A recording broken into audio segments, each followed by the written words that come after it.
बिस्मिल्लाहिर्रहमानिर्रहीम। स्टार्ट करते हैं जरा। लास्ट क्लास के अंदर हमने फाइनेंशियल एसेट्स से रिलेटेड देखा था। Quickly let me recall that what we have done in the previous class.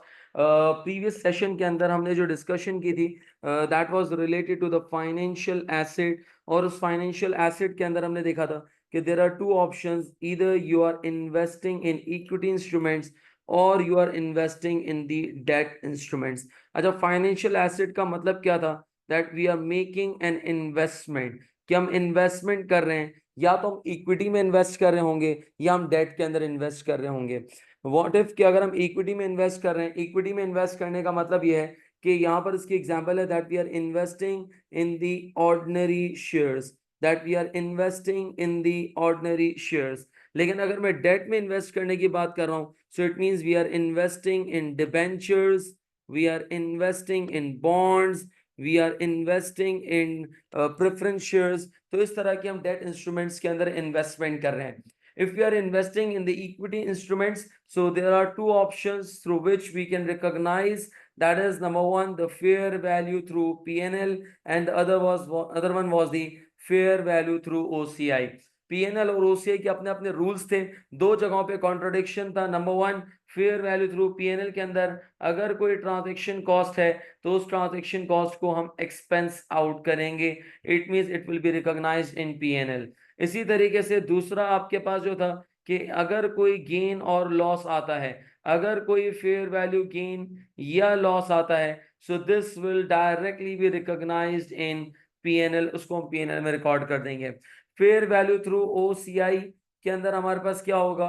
Fair value through OCI के अंदर हमारे पास क्या होगा कि जो ट्रांजैक्शन कॉस्ट है उस ट्रांजैक्शन कॉस्ट को हमें कैपिटलाइज करना है, उस ट्रांजैक्शन कॉस्ट को हमें कैपिटलाइज करना है। और कैपिटलाइज करने का मतलब है this will become the part of your asset. और दूसरा इंपॉर्टेंट जो रूल था दैट इज कि अगर कोई फेयर वैल्यू गेन या लॉस होता है, so this will be transferred to OCI, और उस ओसीआई से फिर वो ट्रांसफर होगा इन्वेस्टमेंट रिजर्व में। और इस इन्वेस्टमेंट रिजर्व को क्या हम रीवैल्यूएशन सरप्लस जैसा समझें? सुनो, answer is no. Revaluation surplus and investment reserve के अंदर एक बात जो कि अनकॉमन है, जो कि डिफरेंस है, दैट इज के revaluation surplus will never have a negative balance. Revaluation surplus का कभी भी नेगेटिव बैलेंस नहीं होता। यानी कि अगर प्रॉपर्टी प्लांट एंड इक्विपमेंट की वैल्यू डिक्लाइन हो गई और सरप्लस से ज्यादा डिक्लाइन हो गई तो उसका डिफरेंस पीएनएल में चार्ज होता था, जिसको एज पर IAS 36 हम इंपेयरमेंट लॉस कंसिडर करते थे। बट अगर फॉर एग्जांपल शेयर्स की वैल्यू डिक्लाइन हो गई और आपका प्रीवियस रिवैल्यूएशन या प्रीवियस इन्वेस्टमेंट रिजर्व से ज्यादा डिक्लाइन हो गई तो इन्वेस्टमेंट रिजर्व नेगेटिव में चला जाएगा। इट मींस के investment reserve can either be in positive and it can either be in negative. ये नेगेटिव में भी जा सकता है, ये इसका एक इंपॉर्टेंट फीचर है। खैर, फिर हमने डेट इंस्ट्रूमेंट्स के अंदर देखा, तो यानी कि अगर डेट इंस्ट्रूमेंट्स के अंदर इन्वेस्टमेंट कर रहे हैं, so you have three different options. Number one, amortise cost, number two fair value through OCI, and number three that is fair value through PNL. Amortise cost normally use किया जाता है 99.9% cases के अंदर। Paper में भी normally amortise cost से related ही question आता है, जिसके अंदर हम एक टेबल बनाते हैं और हम इन्वेस्टमेंट को एमोटाइज करते हैं। याद रखिएगा, हम इन्वेस्टमेंट के अंदर एमोटाइज करते हैं। And in this amortise cost method investment is recognised, यानी कि बैलेंस शीट के अंदर जो इन्वेस्टमेंट आ रही होती है वो क्लोजिंग बैलेंस हम रिकॉर्ड करते हैं, इसको कहते हैं investment is recognised at amortise cost. जबकि फेयर वैल्यू थ्रू ओसीआई और पीएनएल के अंदर इन्वेस्टमेंट इज रिकॉग्नाइज्ड, इन्वेस्टमेंट को रिकॉग्नाइज किया जाता है फेयर वैल्यू पे, that is the market value पे रिकॉग्नाइज किया जाता है। So that is something we have seen in the previous classes. एक क्वेश्चन है जो कि आईकैप से अडॉप्ट किया है, 7 मार्क्स का क्वेश्चन पूछा गया था। अच्छा, बेसिकली करा क्या है, इस टेबल के अंदर जो है ना आपके पास कुछ इंफॉर्मेशन गिवन है एंड दीज आर, कुछ के अंदर करेक्ट भी लिखा हुआ है शायद और कुछ के अंदर इनकरेक्ट है, इनकरेक्ट है। इसके अंदर कुछ इंफॉर्मेशन ऐसी है जो करेक्ट है या फिर इनकरेक्ट है। हमने इस टेबल को रीमॉडिफाई करना है, यानी कि रीवैम्प करना है, इसको हमें रीअसेस करना है कि क्या ये सही है या नहीं है। खैर, तो इस टेबल को हम देखते हैं जरा। एग्जाम के अंदर आपसे पूछ सकता है, यानी कि फॉर एग्जाम्पल इस तरह का टेबल हो, एम्प्टी टेबल होगा और आपके पास कुछ ऑप्शंस दिए हुए होंगे। आपने करना क्या होगा, उन ऑप्शंस को ड्रैग करना है, यानी कि क्लिक करेंगे, ड्रैग करेंगे और करेक्ट जगह पे आपने जाके इसको ड्रॉप करना है। इसको कहते हैं drag and drop, drag and drop, drag and drop. तो हो सकता है इस तरीके का कोई एक क्वेश्चन एमसीक्यूज के अंदर आपसे पूछ ले। तो आए जरा देखते हैं, इसको प्रैक्टिस करते हैं कि क्या कहना चाह रहा है इस क्वेश्चन के अंदर। खैर, business model test, business model test के अंदर देखिए यहाँ पे डिफरेंट ऑप्शंस थे। एक था होल्ड, एक था आपके पास होल्ड एंड सेल, और एक सिर्फ सेल था। अब एमोटाइज कॉस्ट अगर हम यूज कर रहे हैं तो एमोटाइज कॉस्ट कब यूज किया जाता है कोई जो मुझे बता सके? क्या ये जो ऑप्शन यहाँ पर दिया हुआ है क्या ये सही है, ये गलत है? और अगर गलत है तो सही क्या आना चाहिए था? जी, सही क्या आना चाहिए था? एमोटाइज कॉस्ट के अंदर क्या इंटेंशन होती है, क्या इंटेंशन होती है? वेरी गुड राहीन, एक्सीलेंट। सिर्फ होल्ड होती है, होल्ड होती है, यानी कि इस टेबल को अगर हम करेक्ट करें तो इसका मतलब यह है कि ये सिर्फ और सिर्फ आपके पास होगा hold to collect, hold to collect, यानी कि सिर्फ होल्ड टू कलेक्ट होगा, सेल नहीं होगा। ऐसा ही है। अच्छा, मुझे बताएं फेयर वैल्यू थ्रू ओसीआई में क्या होगा? फेयर वैल्यू थ्रू ओसीआई में क्या होगा? सब पार्टिसिपेट करें जरा please. Fair value through OCI में क्या होगा? वेरी गुड मरियम, शाबाश। Hold to collect and cell.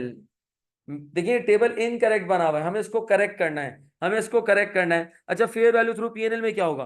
Fair value through PNL में क्या होगा बताएं जरा? फेयर वैल्यू थ्रू पीएनएल में क्या होगा? Very good, very good Mariam, Raheen, anyone else please? Fair value through PNL में क्या होगा? दैट इज ओनली सेल, यानी कि बेचने के लिए आपने लिया है। चले कैश फ्लोज, एमोटाइज कॉस्ट के अंदर कैश फ्लो क्या होता है? एमोटाइज कॉस्ट के अंदर कैश फ्लो क्या होता है? सही लिखा हुआ है ये ऑप्शन? बाय द वे ये बताएं, ये ऑप्शन सही लिखा हुआ है? यस, वेरी गुड जोसेफा, बिल्कुल सही लिखा हुआ है। यानी कि एमोटाइज कॉस्ट के अंदर solely payment of principal and interest, यानी कि प्रिंसिपल और इंटरेस्ट हमें चाहिए होता है। अच्छा, by the way fair value through OCI में क्या होता है? फेयर वैल्यू थ्रू ओसीआई में क्या होता है?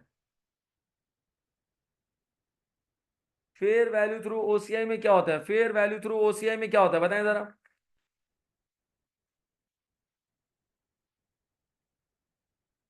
फेयर वैल्यू थ्रू ओसीआई में भी यही होता है, यानी कि वहां पर भी मुझे प्रिंसिपल और इंटरेस्ट ही चाहिए, वहां पर भी मुझे प्रिंसिपल, यस वेरी गुड राइन, प्रिंसिपल और इंटरेस्ट ही चाहिए, पहली नियत यही है। लेकिन रेट अच्छे लगे तो बेच दूंगा, तो इसका मतलब यहां पर भी सेम रहेगा, प्रिंसिपल एंड इंटरेस्ट। अच्छा, फेयर वैल्यू थ्रू पीएनएल के अंदर क्या ये सही लिखा हुआ है?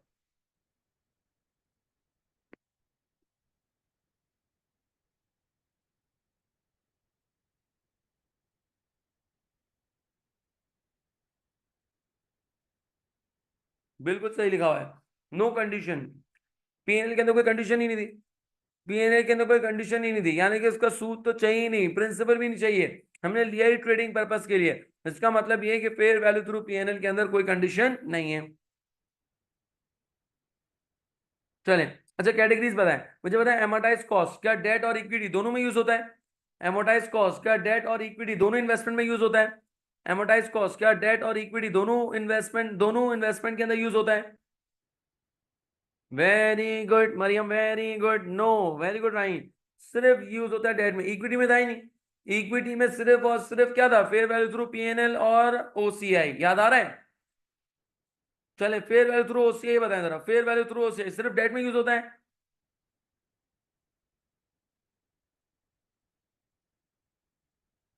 Both, very good, debt and equity, शाबाश, वेरी गुड। सर हमारे टेबल कैसे कंप्लीट कर रहे हैं हम? एग्जाम में हो सकता है इस तरह का कोई आपसे टेबल पूछ ले, हो सकता है आईकैप का एक क्वेश्चन कॉपी कर ले एग्जामिनर। अच्छा, what about fair value through PNL? PNL में बताएं, पीएनएल में बताएं जरा। शाबाश, वेरी गुड।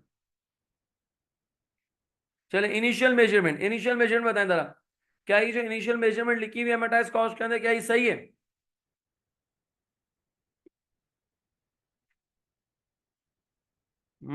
और लोग भी जवाब दें please. Good Maryam, very good Raheen, और बताएं, और भी लोग जवाब दें। हुजैफा? नो? हुजैफा क्यों नो?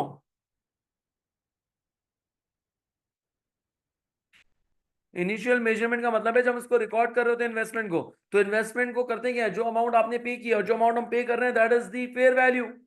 याद आ रहा है? शेयर्स या डिबेंचर्स जब हम परचेज कर रहे हैं, डिबेंचर्स जब मैं परचेज कर रहा हूं तो हम उसको फेयर वैल्यू पे परचेज कर रहे हैं, और उसके अंदर हम ऐड कर देते थे ट्रांजैक्शन कॉस्ट। याद आ रहा है एमोटाइज कॉस्ट का जो टेबल स्टार्ट किया था हमने? तो एमोटाइज कॉस्ट का टेबल जब हम स्टार्ट करते हैं तो उसके अंदर हम करते क्या, ट्रांजैक्शन कॉस्ट को कैपिटलाइज करते थे उजैफा।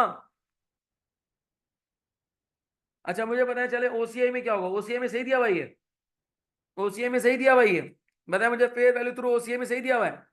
हम जब टेबल स्टार्ट करते हैं या जब हम इनिशियल मेजरमेंट करते हैं तो क्या हम फेयर वैल्यू में मेजर कर रहे थे ओसीआई को?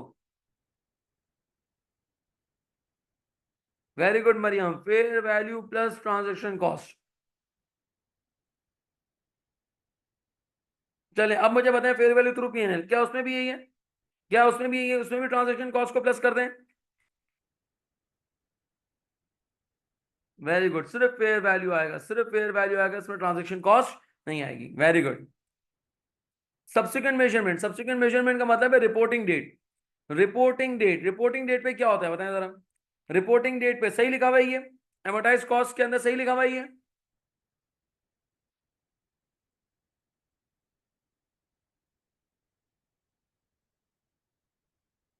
कह रहा है कि एमोटाइज कॉस्ट के अंदर सब्सिक्वेंट मेजरमेंट एमोटाइज कॉस्ट पे होती है। एमोटाइज कॉस्ट का मतलब क्या है, जो आपके टेबल के अंदर क्लोजिंग बैलेंस आ रहा था ना, वो बेसिकली एमोटाइज कॉस्ट है। यानी कि आपने कॉस्ट को एमोटाइज कर दिया है, यानी कि आपने इसको एडजस्ट कर दिया है। अच्छा ये बताएं, ये सही लिखा हुआ है?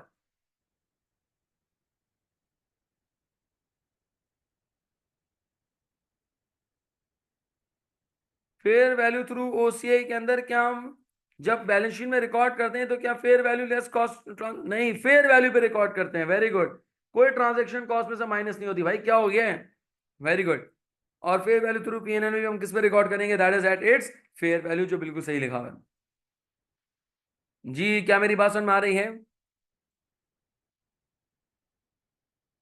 अपने पास टेबल को अपडेट कर लें प्लीज, अपने पास इस टेबल को अपडेट कर लें, और कर लिया है तो मुझे एक्नॉलेज कर दें प्लीज।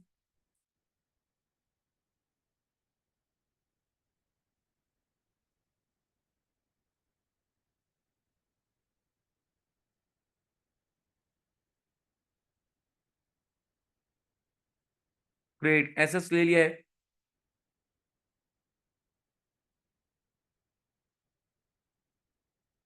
चलें जनाब,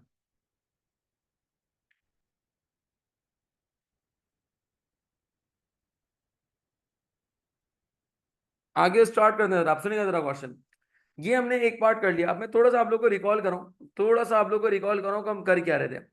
हमने करा क्या सर, आईएफआरएस 9 के अंदर हमें डील करना था दो चीजों से, यानी कि एक तो था इन्वेस्टमेंट, जिसको हमने बहुत डिटेल में देखा, ये वाला जो पार्ट आपके सामने आ रहा है। अब आईएफआरएस 9 ने एक और चीज कही थी कि भाई देखो आईएफआरएस 9 है क्या। IFRS 9 is a financial instrument in which, or it will create a financial asset for one party and financial liability for the another party. हमने फाइनेंशियल एसेट को पूरा देख लिया कि एसेट अगर आपने इन्वेस्टमेंट किया शेयर्स में तो कैसे होगा, डेट में इंस्ट्रूमेंट में इन्वेस्टमेंट करेंगे तो कैसे होगा, वो सब हमने देख लिया। अब हम देखने जा रहे हैं फाइनेंशियल लायबिलिटी। फाइनेंशियल लायबिलिटी का मतलब ये है कि अब मैं कर क्या रहा हूं, अभी तक मैं कर क्या रहा था, मैं इन्वेस्टमेंट कर रहा था। अब मैं इन्वेस्टमेंट नहीं कर रहा, अब मेरे लिए लाइबिलिटी है, अब मेरे लिए लोन है, मेरे लिए लाइबिलिटी है, मुझे देने हैं। इसका मतलब मेरे लिए जब लाइबिलिटी है तो इट मींस अब मैं शेयर्स, सॉरी, मैं डिबेंचर्स शेयर्स बॉन्ड्स खरीद नहीं रहा, बल्कि अब मैं डिबेंचर्स, अब मैं डिबेंचर्स, अब मैं debentures, bonds, loan, preference shares issue कर रहा हूंगा। देखिए मुझे खुद क्वेश्चन को देख के पहचानना पड़ेगा कि ये फाइनेंशियल एसेट का क्वेश्चन है या फाइनेंशियल लायबिलिटी का। अगर मैं कहता हूं कि मैंने बॉन्ड्स परचेज किए, मुझे बताओ क्या है ये, फाइनेंशियल एसेट है या लायबिलिटी है? बॉन्ड्स परचेज किए, बॉन्ड्स परचेज किए, फाइनेंशियल एसेट है या लायबिलिटी है? जी बॉन्ड्स परचेज किए। वेरी गुड, डिबेंचर परचेज किए हैं। वेरी गुड, डिबेंचर्स इश्यू किए, डिबेंचर्स इश्यू किए।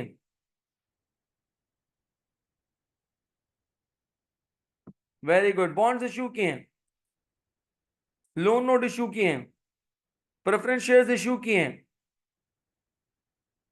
जी हाँ, ये फाइनेंशियल लायबिलिटीज है। अच्छा अब फाइनेंशियल लायबिलिटी के अंदर जिंदगी हमारी गुले गुलजार है, क्यों? हमने मेहनत बहुत कर ली, अब उस मेहनत का फल काटने का वक्त आ गया है। कि फाइनेंशियल लायबिलिटी के केस के अंदर हमारे पास सिर्फ एक ही, वैसे तो है दो मेथड, दो मेथड है। एक है एमोटाइज कॉस्ट, सर ये एमोटाइज कॉस्ट नाम सुना सुना से लग रहा है, जग सुना सुना से नहीं, नाम सुना सुना सा लग रहा है। तो एमोटाइज कॉस्ट और fair value through PNL, amortise cost and fair value through PNL, amortise cost and fair value through PNL, दो मेथड्स हैं, लेकिन ना हमारे कोर्स में है ना प्रैक्टिकली यूज किया जाता है। हम normally fair sorry amortise cost use करते हैं, एमोटाइज कॉस्ट यूज करते हैं। सो इट मींस कि यहाँ पर सिर्फ एक ही मेथड है, दैट इज एमोटाइज कॉस्ट। तो हमारी जिंदगी हो गई वो क्या, बताएं, हमारी जिंदगी हो गई वो क्या, हमारी जिंदगी हो गई वो क्या, बोलो ना, हमारी जिंदगी क्या हो गई? वेरी गुड हुजैफा, हमारी जिंदगी क्या हो गई? Very good Maryam. और लोग भी बोले शाबाश, जल्दी से बोलो ना, आई मीन लिखो ना। हाँ वेरी गुड। गुले गुलजार क्या हो गई हमारी जिंदगी? गुले गुलजार क्यों हो गई? गुले गुलजार चले बताएं, गुले गुलजार क्यों हो गई? क्यों हो गई आयशा गुले गुलजार क्यों हो गई, बताएं जरा। एक मेथड है, वेरी गुड लाइन, जिंदगी बिल्कुल खुशी से गुजरेगी। अरे एक मेथड तो है, एक मेथड तो है, और उससे भी ज्यादा अच्छी बात पता है क्या है? उससे भी बेस्ट पार्ट क्या है? वो वेरी गुड राइन, क्या वेरी गुड, जबरदस्त, वो भी किया हुआ हमने। सेम उसी तरीके से सारी चीजें चलेंगी, एक छोटी सी चीज मुझे अपडेट करनी है, बाकी पूरा सिस्टम उसी तरीके से चलेगा।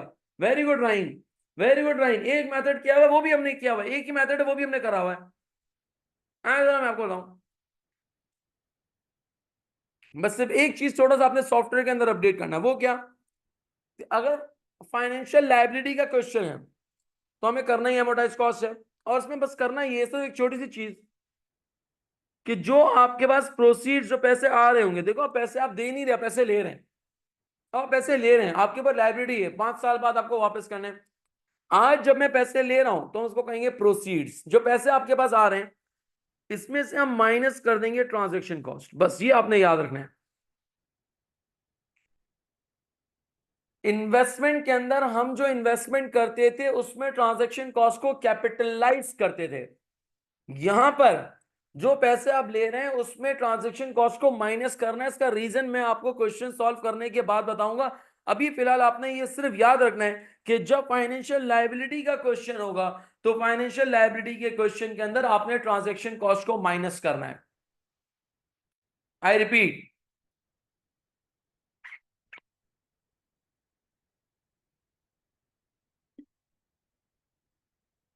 फाइनेंशियल लायबिलिटी के क्वेश्चन के अंदर आपने ट्रांजैक्शन कॉस्ट को माइनस करना है। क्या मेरी बात समझ में आ रही है?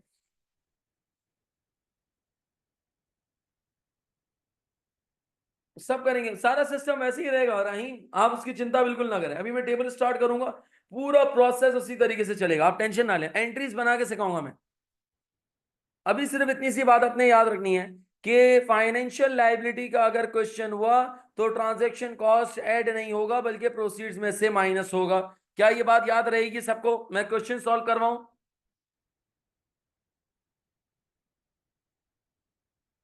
चले जनाब, आए जरा, आप क्वेश्चन देखते हैं, जरा क्वेश्चन देखते हैं, बातें कम करते हैं, क्वेश्चन देखते हैं जरा। चले क्वेश्चन हमारे पास यहाँ पर मौजूद है, आए जरा क्वेश्चन नंबर 18 देखते हैं। क्वेश्चन नंबर 18 आप सबकी स्क्रीन पे चले। नॉर्मा इश्यूड, ए क्या लिखा है, क्या लिखा है, क्या लिखा है, क्या लिखा है, बताओ क्या लिखा है ये क्या लिखा हुआ है ये क्या लिखा हुआ है? हाँ जी, इशू मुझे भी नजर आ रहा है। अरे इसका मतलब क्या है? इसका मतलब ये फाइनेंशियल एसेट का क्वेश्चन है या फाइनेंशियल लायबिलिटी का क्वेश्चन है? हाँ जी, हाँ जी सर, ये फाइनेंशियल लायबिलिटी का क्वेश्चन है। कंपनी ने 20,000 रिडीमेबल डिबेंचर्स इश्यू किए हैं, इसका मतलब ये फाइनेंशियल लायबिलिटी का क्वेश्चन हो गया। एट देयर पार वैल्यू, इसका मतलब ये है 100 वाला डिबेंचर 100 रुपए में है, 100 वाला डिबेंचर 100 रुपए में है, हो गई शाम गिर गया दाम। अच्छा, आप लोग ये मत समझिएगा कि मेरा कोई ऐसा कोई प्रोफेशनल काम है, it's just all about the observation, है ना? सही कह रहा हूं ना मैं? तो 100 वाला डिबेंचर हम 100 रुपए में इश्यू कर रहे हैं, इसका मतलब ये है कि हमने डिबेंचर इश्यू किया है और पार वैल्यू पे ही इश्यू कर दिया है, यानी कि मार्केट वैल्यू भी $100 और पार वैल्यू भी $100। खैर, 20,000 डिबेंचर है और एक वैल्यू की जो आपके पास आ रही है दैट इज $100 आ रही है। खैर, इशुइंग कॉस्ट ऑफ $1 लाख, ये क्या है? है कोई जो मुझे बता सके इस महफिल के अंदर कि ये 1 लाख क्या है? वेरी गुड, वेरी गुड, शाबाश, very good. The debentures are redeemable at a 5% premium after 4 years. है कोई जो मुझे बता सके ये 5% प्रीमियम क्या बताना चाह रहा है? आर रिडीमेबल एट 5% प्रीमियम, ये क्या बताना चाह रहा है? जबरदस्त, रिडीमेबल अमाउंट बताना चाह रहा है जिसका नॉर्मली हमारे क्वेश्चन के अंदर कोई काम नहीं होता. 4 इयर्स का डिबेंचर प्लान है. 2% कौन सा रेट है? 2% कौन सा रेट है ये?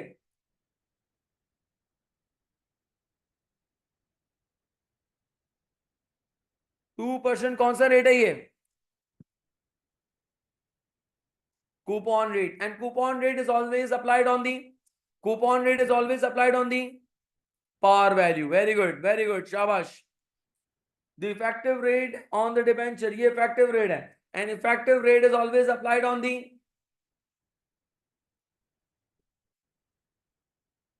अब इन्वेस्टमेंट नहीं कहेंगे, अब इन्वेस्टमेंट नहीं कहेंगे, अब कहेंगे बोरोड अमाउंट, क्योंकि अब पैसा लगाया नहीं, ये पैसा लिया है, कर्जे वाली अमाउंट के ऊपर लगेगा. बात समझ में आ रही मैं क्या कह रहा हूं? Now the effective rate is applied on the borrowed amount. Borrowed amount के ऊपर लगेगा. अब इन्वेस्टमेंट नहीं है, अब बोरोड है, कर्जा लिया है. चलिए ना, उसी तरीके से सारा काम करना है. सबसे पहले हम करेंगे क्या? सबसे पहले हम यहां पे लेंगे प्रोसीड्स. सर प्रोसीड्स कितने? $100 is the par value for one debenture, और 20,000 डिबेंचर्स आपके पास यहां पर है. 20,000 मल्टीप्लाई बाय 100 कितना आ रहा है? देखें जरा प्लीज. 20 मिलियन.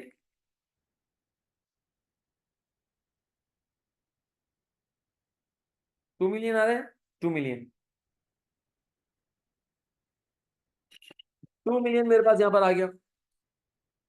अच्छा, अब इसमें से हम माइनस कर देंगे. ट्रांजेक्शन कॉस्ट को कैपिटलाइज नहीं करना, ट्रांजेक्शन कॉस्ट को माइनस करना है. 1 लाख की ट्रांजेक्शन कॉस्ट को हमने माइनस कर दिया. 2 मिलियन में से 1 लाख माइनस करें जरा. 19 लाख, 1.9 मिलियन. 1,90,000 नहीं है राहीन, क्या हो गया है? एक जीरो कम है. अलग से एक जीरो और लिख दें आप. एक जीरो अलग से और लिख दें. चलें, अब जरा टेबल स्टार्ट करें. टेबल उसी तरीके से स्टार्ट होगा, बिल्कुल सेम डिट्टो हू बहू. Year. Number 2, opening balance, effective rate, coupon rate, and then closing balance. यही कॉलम्स थे हमारे पास, सारे वही कॉलम्स मैंने बनाए. 4 साल का हमारे पास बॉन्ड है. 4 साल का हमारे पास बॉन्ड है. Let's say 2001, 2, 3 and 4. अच्छा, ईयर 1. अब मेरा जो टेबल स्टार्ट होगा वो 19 लाख से होगा. मैं इसकी लॉजिक बताऊंगा आपको मैं, कि ट्रांजैक्शन कॉस्ट क्यों माइनस हो रहा है, सब समझाऊंगा, उसकी टेंशन ना लें आप. अच्छा, इफेक्टिव रेट, इफेक्टिव रेट कितना दिया हुआ है? Effective rate is 4.58%. 4.58%. Effective rate is applied on the borrowed amount. हमने नेट अमाउंट जो बोरो की है, नेट कह रहा हूं क्यों, क्योंकि 2 मिलियन बोरो किए थे जिसमें 1 लाख का खर्चा हो गया, तो नेट अमाउंट जो हमने बोरो किया दैट इज 19 लाख. 19 लाख हमने बोरो किए. इस 19 लाख के ऊपर 4.58% लगा, जरा कितना आ रहा है देखें.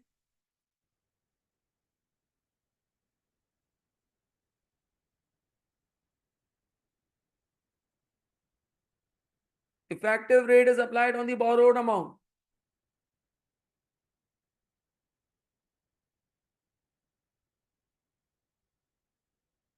87020. Nice. Coupon rate, coupon rate हमारे पास दे रहा है 5%, नहीं, कूपन रेट हमारे पास कितना दे रहा है? That is 2%. And coupon rate is applied on the par value. Par value कितनी है? पार वैल्यू कितनी है? That is 100 multiply by 20,000, that is 2 million. 2 million की पार वैल्यू है, पार वैल्यू के ऊपर 2% लगाए, कितना आ रहा है?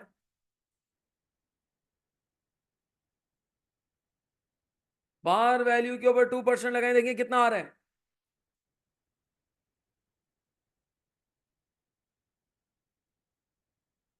40,000। 40,000। अब सुनिएगा जरा गौर से। 19 लाख का हमने कर्जा दिया, 19 लाख का हमने लोन दिया। अभी मैं ट्रांजेक्शन कॉस्ट क्यों माइनस की वो समझाऊंगा, उसकी टेंशन ना लें आप। उसके ऊपर हमें इंटरेस्ट देना पड़ेगा।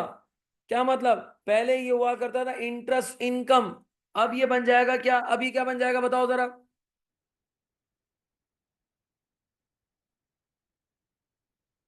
हाँ, पहले ये होता था कूपन रेट होता था इंटरेस्ट रिसीव्ड। अभी क्या हो जाएगा? ये क्या हो जाएगा बताओ?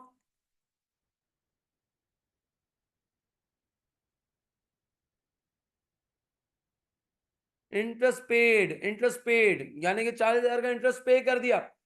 हुआ क्या? 19 लाख का कर्जा लिया था, इसके ऊपर सूद लगाए 87,000, हमारी लायबिलिटी बढ़ गई। 19 लाख का कर्जा लिया था, इसके ऊपर 87,000 का सूद चढ़ा, तो हमने कहा कि हमें 19 लाख और 87,000 इंटरेस्ट देना है, जिसमें से 40,000 का हमने इंटरेस्ट दे दिया। अरे कूपन रेट है क्या? Coupon rate is the amount of interest paid. यहां पर क्या है? Coupon rate is the amount of interest paid. Very good, liability decrease हो गई। तो अब मुझे बताओ, 19 lakh plus 87020 minus 40,000 is equal to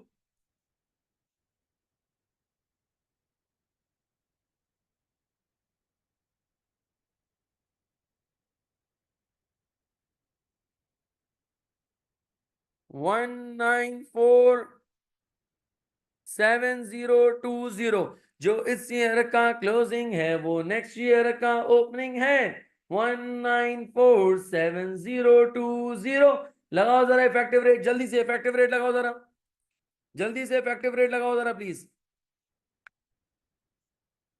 अब मेरी जो बोरोड अमाउंट है वो 19 लाख नहीं है सर, पिछले साल का सूद भी ऐड हुआ है इसके अंदर। इसका मतलब अब जो मुझे इंटरेस्ट देना पड़ेगा वो कंपाउंडेड अमाउंट यानी कि 89173 का इंटरेस्ट मुझे इंक्लूड करना पड़ेगा, जिसमें 40,000 का इंटरेस्ट मैं पे कर दूंगा। तो बताओ क्लोजिंग लायबिलिटी कितनी आ रही है? मेरे मुंह से क्या निकला? Closing what? Closing what? क्या निकला मेरे मुंह से? Closing what? Yes, liability. पहले यही क्लोजिंग बैलेंस इन्वेस्टमेंट हुआ करता था, एसेट। आज यही क्लोजिंग बैलेंस लायबिलिटी बन गया है, यानी कि बॉन्ड्स पेबल है ये, या डिबेंचर पेबल, जो भी है। कितना आ रहा है?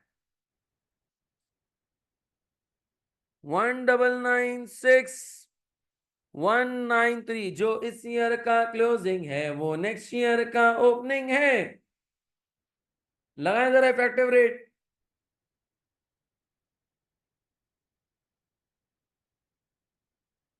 91426 माइनस 40,000 इज इक्वल टू।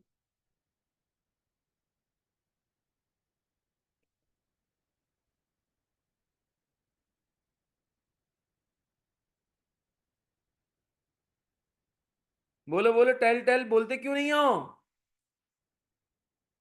2047619। जो इस ईयर का क्लोजिंग है वो नेक्स्ट ईयर का ओपनिंग है। लगाए इफेक्टिव रेट।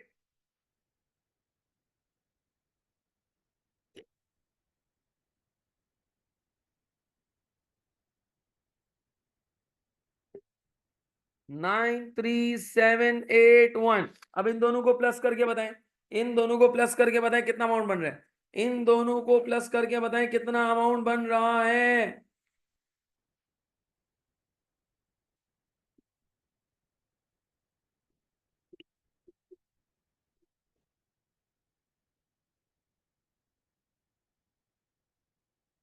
2141,400। और ये जीरो जाए क्यों? हम बताए लास्ट ईयर के अंदर जो टोटल अमाउंट होती है पूरी पे कर देते हैं। 4 साल का डिबेंचर था, 4 साल पूरे हो गए। अब जो भी आपका एक्यूमुलेटेड फंड होगा पूरी अमाउंट पे हो जाएगी। और हमें पता है इस लास्ट पेमेंट के अंदर, इस लास्ट पेमेंट के अंदर दो चीजें होती हैं, एक तो कूपन अमाउंट होता है और एक रिडीमेबल वैल्यू होती है। रिमेंबर, एक कूपन अमाउंट होता है और एक रिडीमेबल वैल्यू होती है। तो इस लास्ट शेयर की पेमेंट के अंदर दो अमाउंट हम पे कर रहे होंगे, एक कूपन अमाउंट और एक रिडीमेबल वैल्यू। खैर, अब सुनते हैं जरा इसके एंट्रीज के बारे में, गौर से सुनिएगा, थोड़ा सा कॉन्सेप्चुअली मैं आपको क्लियर करूं। हो ये रहा था कि 1 जनवरी 2001 पर इन्वेस्टर ने हमें पैसे दिए, 20 लाख रुपए दिए थे, यही था, 20 लाख रुपए इन्वेस्टर ने हमें दिए थे। हमने कहा पैसे आ रहे हैं, पैसा आ रहा है, बैंक बढ़ रहा है, बैंक हमारा एसेट, एसेट इंक्रीज, डेबिट, हमने 20 लाख से बैंक को डेबिट कर दिया। हमने कहा यार ये पैसे हमारे पास आए लेकिन ये लाइबिलिटी है, इसको फाइनेंशियल लाइबिलिटी कह लें या डिबेंचर पेबल कह लें, बात एक ही है। 2 मिलियन से, यानी कि 20 लाख से हमने ये एंट्री बना दी। अच्छा, हुआ ये कि जब आपके पास ये प्रोसेसिंग हुई ना, तो हमें कुछ अपना खर्चा जेब से करना पड़ा।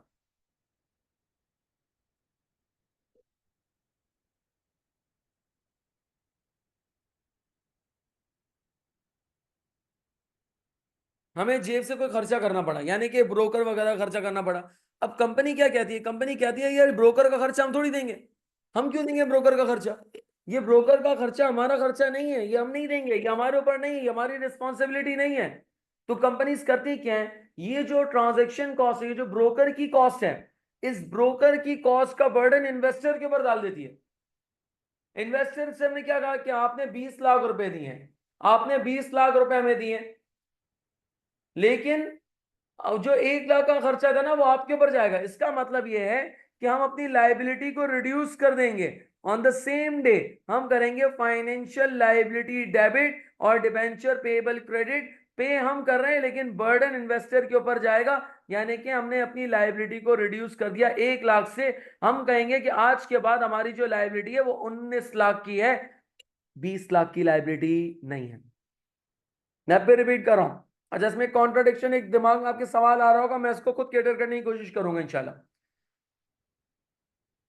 इन्वेस्टर ने दिए 20 लाख रुपए, अब हम क्या करें, इन्वेस्टर साहब 20 लाख रुपए नहीं है आपके, हमारे ऊपर जो लाइबिलिटी 19 लाख है। क्यों, वो जो 1 लाख का खर्चा था वो हमने आपकी लाइबिलिटी में से माइनस कर दिया, यानी कि हमने अपनी लाइबिलिटी को कम कर दिया। इसका मतलब ये है कि अब हमारी जो लाइबिलिटी है वो 20 लाख माइनस 1 लाख यानी कि 19 लाख है।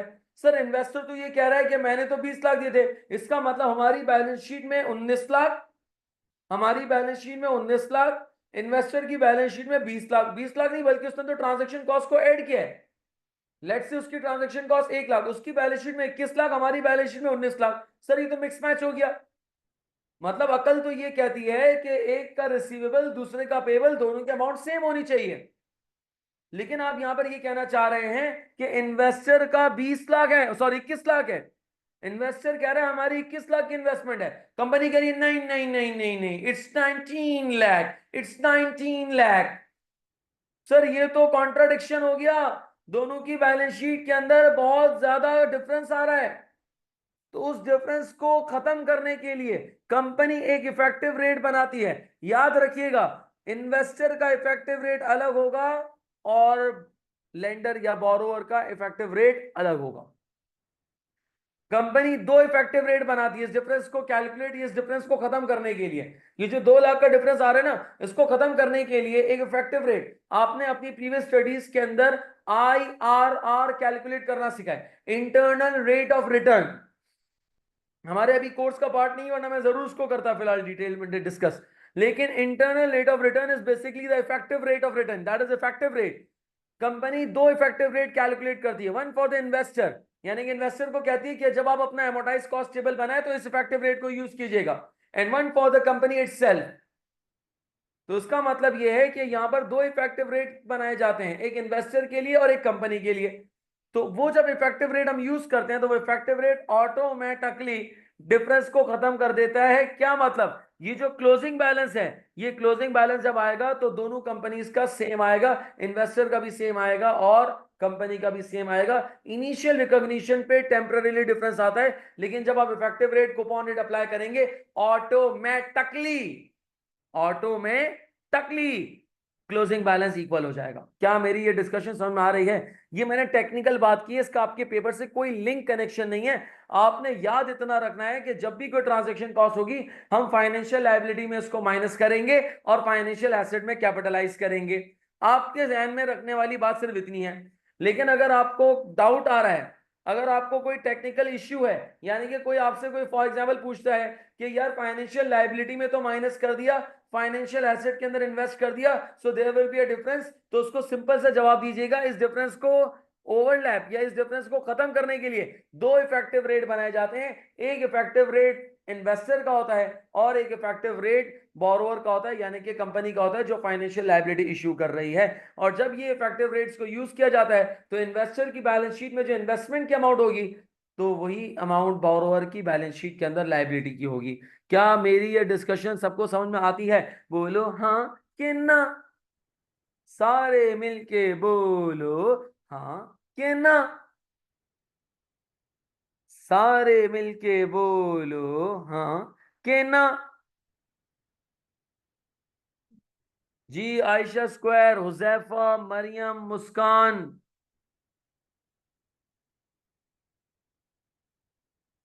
हाँ कि ना।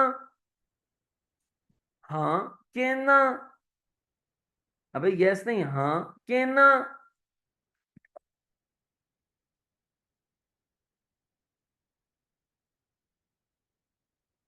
चलिए अच्छा, मैं अगली एंट्री करवा रहा हूँ, अब अगली एंट्री बता रहा हूँ, जरा अगली एंट्री बता रहा हूँ, गौर से सुनिएगा। अब हुआ ये कि ईयर एंड आया, चले आप लोग मुझे गाइड करेंगे। ईयर एंड के ऊपर अब होगा क्या, इनिशियल इन्वेस्टमेंट तो हो गई, चलिए हमने रिकॉर्ड कर दिया, अकाउंट फॉर कर दिया। है कोई जो बता सके 87020 की एंट्री क्या बनेगी?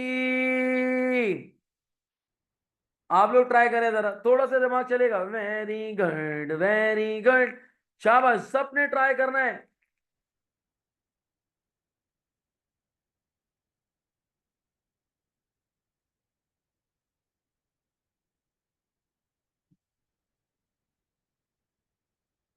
सबने ट्राई करना है, please everybody in soul.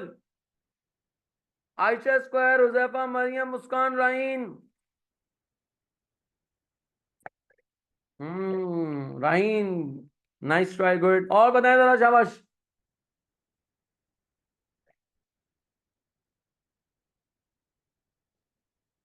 Ayesha square, Huzaifa, Maryam, मुस्कान।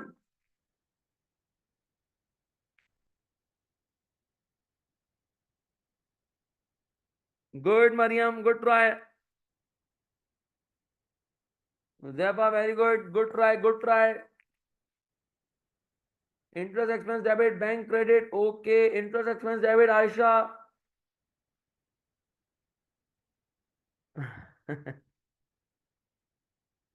बता रहा हूँ, नहीं हौसला रखें, हौसला रखें, बता रहा हूँ।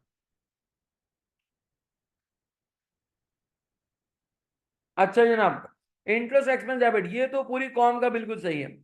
पूरी कॉम इस बात में मुत्तफिक है कि सर ये हमारा एक्सपेंस और ये पीएनएल में जाएगा 87020। What is the other part, bank credit? No, हमने ये वाला इंटरेस्ट तो कभी पे किया ही नहीं है। हमने इंटरेस्ट तो पे किया ही नहीं है। हमने करा क्या है? हमने इससे अपनी लायबिलिटी को इंक्रीज कर दिया है।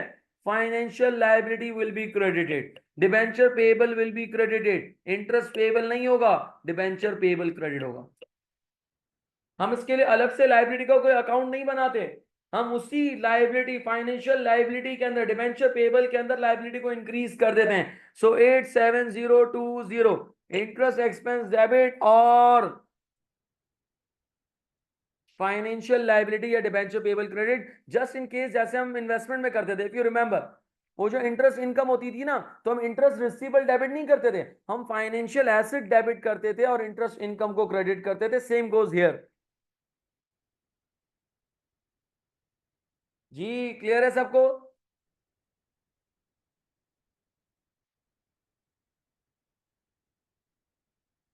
चले मुझे बताएं अगली एंट्री क्या बनेगी, इसकी एंट्री क्या बनेगी, ये 40,000, ये बताएं जरा। 31/12/2001, साल के आखिर में इसकी एंट्री क्या बनेगी?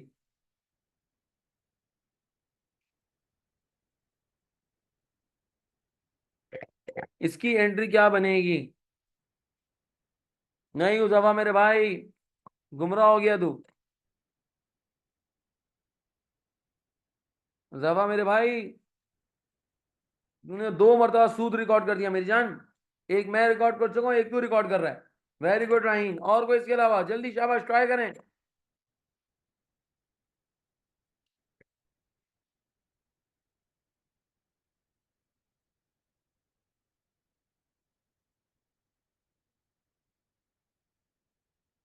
जी, और लोग भी ट्राई करें, शाबाश।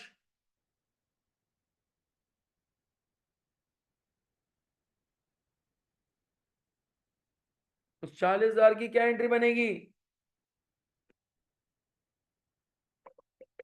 Very good, very good. Debenture payable debit और बैंक क्रेडिट 40,000 से। क्या मेरी बात समझ आ रही है?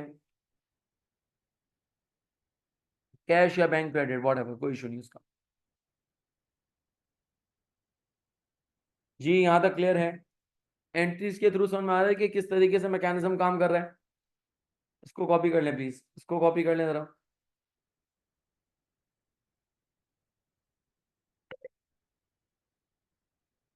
इसको कॉपी कर लें जरा, शाबाश। इसको कॉपी कर लें, कॉपी कर लें तो फिर मुझे बता दीजिएगा।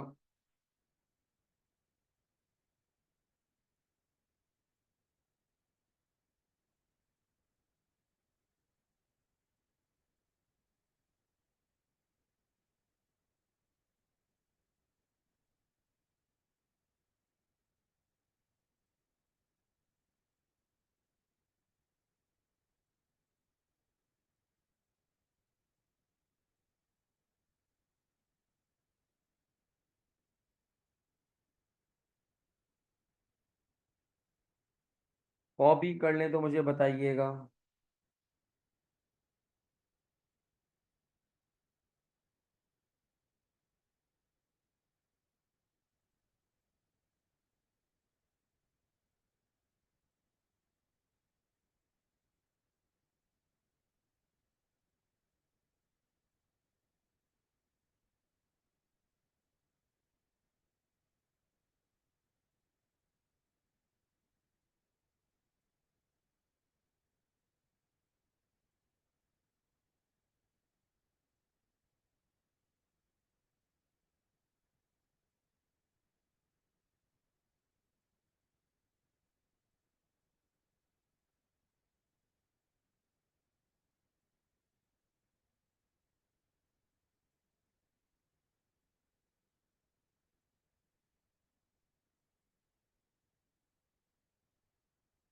जी, कॉपी कर ले तो मुझे बताइएगा please.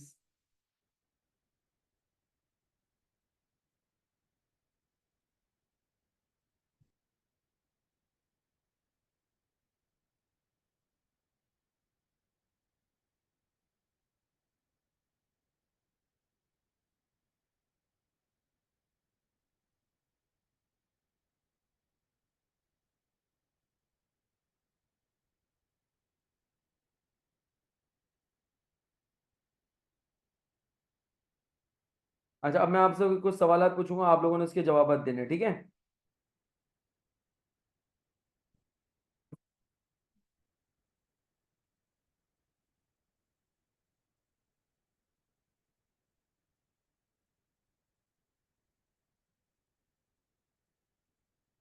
What amount of interest expense to be recognized for the year 3? What amount of interest expense to be recognized for the year 3?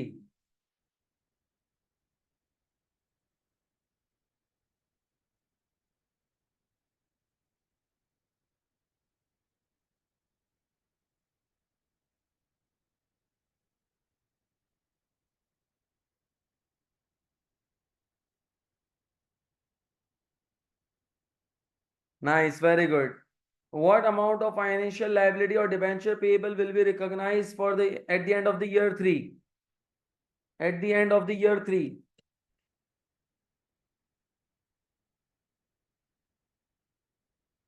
What amount of financial liability to be recognized at the end of the year 3?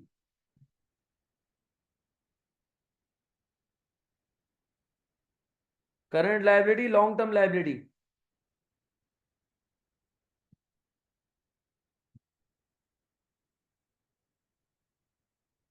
Current liability, long term liability.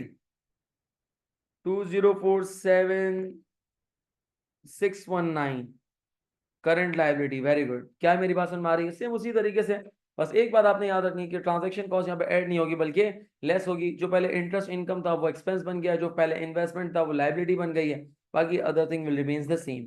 चलें अब एक question आप लोग खुद से try करें ताकि मुझे इत्मीनान सुकून और तस्कीन मिल जाए। ट्राई कर रहे हैं आप लोग? जी आप लोग कर रहे हैं ट्राई प्लीज? हेलो। शाबाश, ट्राई करें जरा।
कर लिया सबने?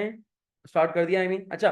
मुझे एक बात बताना है जरा कि यम यम यम, ये 1000 क्या है? ये 1000 क्या है?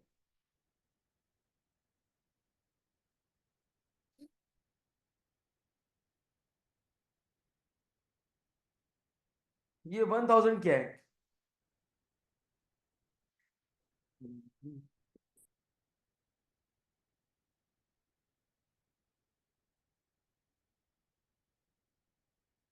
नाइस।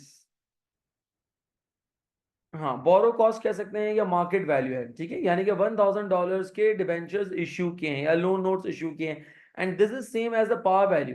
कि मैंने कहा था आप लोगों से कि अगर पार वैल्यू और मार्केट वैल्यू अलग अलग दी हुई है तो ठीक है, नहीं दी हुई तो जो मार्केट वैल्यू वही पार वैल्यू है। It means loan note is issued for $1000, यानी कि $1000 के लोन नोट्स इश्यू किए हैं। अगर तो आपके पास पार वैल्यू गिवन होती है अलग से तो मैं कहता ठीक है, लेकिन अगर नहीं दी हुई तो उसका मतलब यही पार वैल्यू यही market value.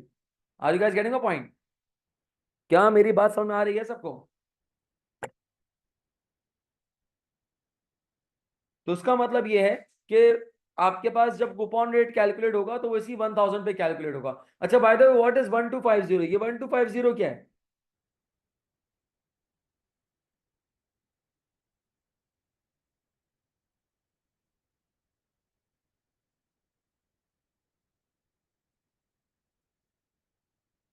Nice, very good, शाबाश। करें जरा, करें बाकी कंप्लीट करें जरा।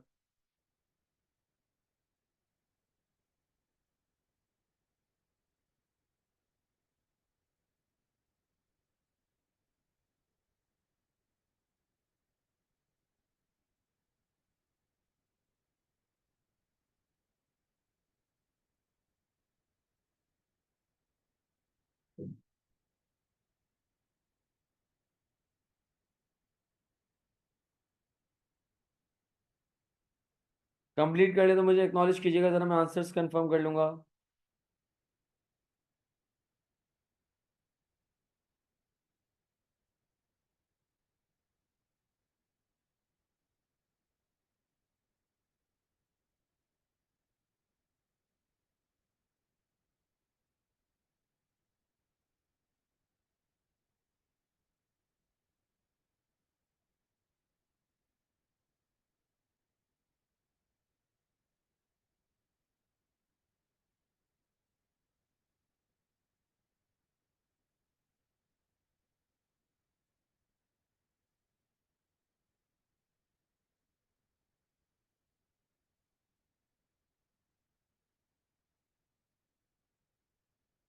ठीक है, Huzaifah done. Anyone else?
जी, और किसी ने कर लिया हो तो प्लीज एक्नॉलेज करें.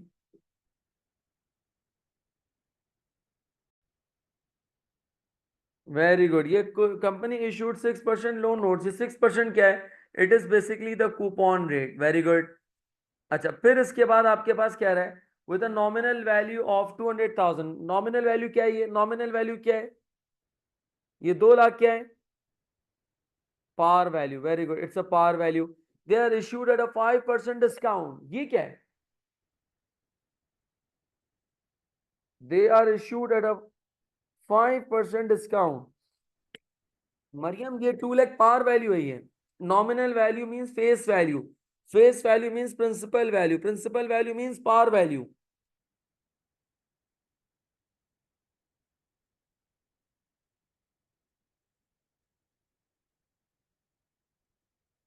अच्छा, ये 5% डिस्काउंट क्या है? ये फेयर वैल्यू बता रहा है. कैसे? 2 लाख आपके पास. 2 लाख आपके पास यहाँ पर पार वैल्यू थी. इस पे कह रहा है 5% डिस्काउंट. डिस्काउंट का मतलब ज्यादा पे दिया है, कम पे दिया है? ज्यादा पे दिया है, कम पे दिया है?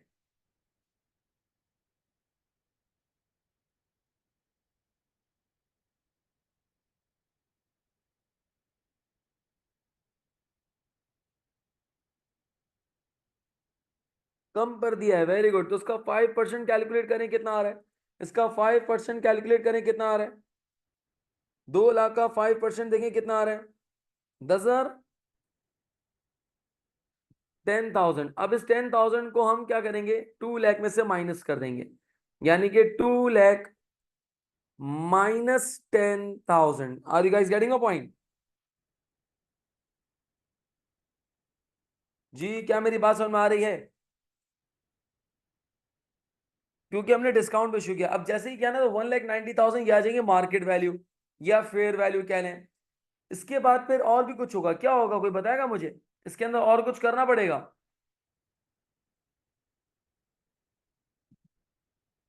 Yes, very good, very good. इसमें से ट्रांजेक्शन कॉस्ट को भी लेस कर देंगे. That is 1,700. तो अब जो अमाउंट आएगी, इससे मेरा एमोटाइज कॉस्ट का टेबल स्टार्ट होगा.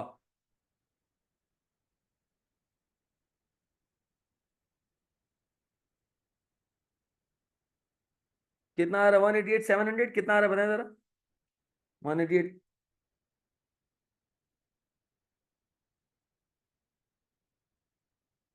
अमाउंट बताएं कितनी आ रही है? 188,300. Sorry. So it means now the table will begin from 188,300.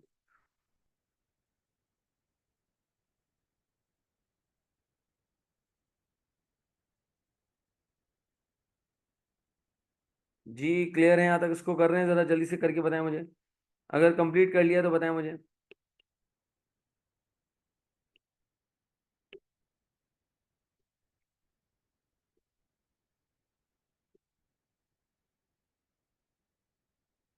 अगर कंप्लीट कर लिया तो बताएं मुझे जरा.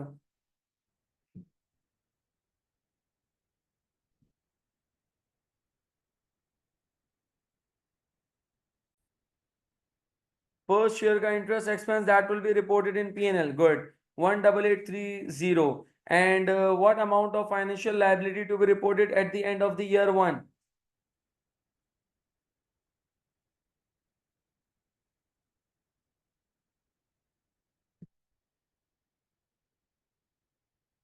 195130. Very good. 195130. Very good.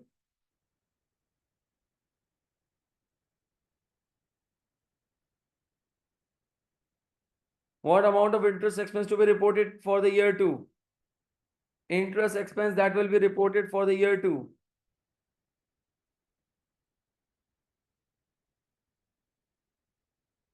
19513. शाबाश, वेरी गुड, चलेंगे। इसके बाकी क्वेश्चंस को जो है वो खुद से ट्राई कीजिएगा, सेम क्वेश्चंस हैं, सेम तरह के क्वेश्चंस हैं। अच्छा, अब हम आते हैं जरा एक नए पार्ट की तरफ। अच्छा, अब सुनिएगा जरा प्लीज। हमने फाइनेंशियल एसेट के बारे में देखा, फाइनेंशियल लायबिलिटी के बारे में देखा। अच्छा, फाइनेंशियल लायबिलिटी के बारे में हमने क्या देखा कि फाइनेंशियल लायबिलिटी के अंदर हम इशू कर रहे होते हैं क्या? Bonds, debentures, debentures, preference shares, loan notes. तो ये हम यहाँ पर इशू कर रहे होते हैं। अच्छा, अब जब इशू कर रहे होते हैं तो उसके अंदर एक बात हमें पता है,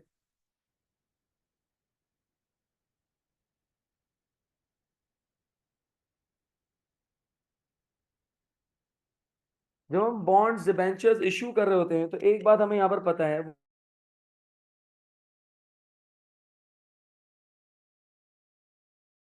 करने हैं। और रिडीम करने का मतलब हमें पैसे वापस देने हैं। सो जब पैसे वापस देने हैं तो it is a pure liability. Liability कहते ही इसको है कि जो पैसा आपको वापस करना है, इसको हम कहते हैं liability. It's a pure liability. क्या हमें ये पैसे वापस देने हैं? अच्छा, अब जब मुझे रिडीम करने हैं तो इट्स अ लाइबिलिटी, तो हम उसको एज अ लाइबिलिटी ट्रीट करते हैं, लाइबिलिटी की तरह उसकी पूरी अकाउंटिंग ट्रीटमेंट की। बट अगर फॉर एग्जाम्पल कि मैं एक ऐसा फाइनेंशियल लाइबिलिटी, या यू समझ लें कि एक ऐसा बॉन्ड या ऐसा डिबेंचर या ऐसा आपके पास लोन नोट कह लें या कोई भी प्रेफरेंस शेयर्स कह लें, कोई भी बॉन्ड्स हैं, डिबेंचर्स हैं, एक ऐसा डिबेंचर मैं इशू कर रहा हूं कि जिसमें मैं अपने इन्वेस्टर को एक ऑप्शन दे रहा हूं। क्या ऑप्शन दे रहा हूं कि at the time of maturity, at the time of maturity आपके पास दो ऑप्शंस होंगे, दो ऑप्शंस होंगे। अभी नहीं है, मेच्योरिटी के वक्त, अभी छोड़ दें आप, अभी 5 साल का बॉन्ड चलता रहेगा, 5 साल का डिबेंचर चलता रहेगा, सूद आपको मिलता रहेगा। मेच्योरिटी के वक्त हम आपको दो ऑप्शंस देंगे। ईदर ऑप्शन नंबर 1, या तो आप ये डिबेंचर रिडीम करा लीजिएगा।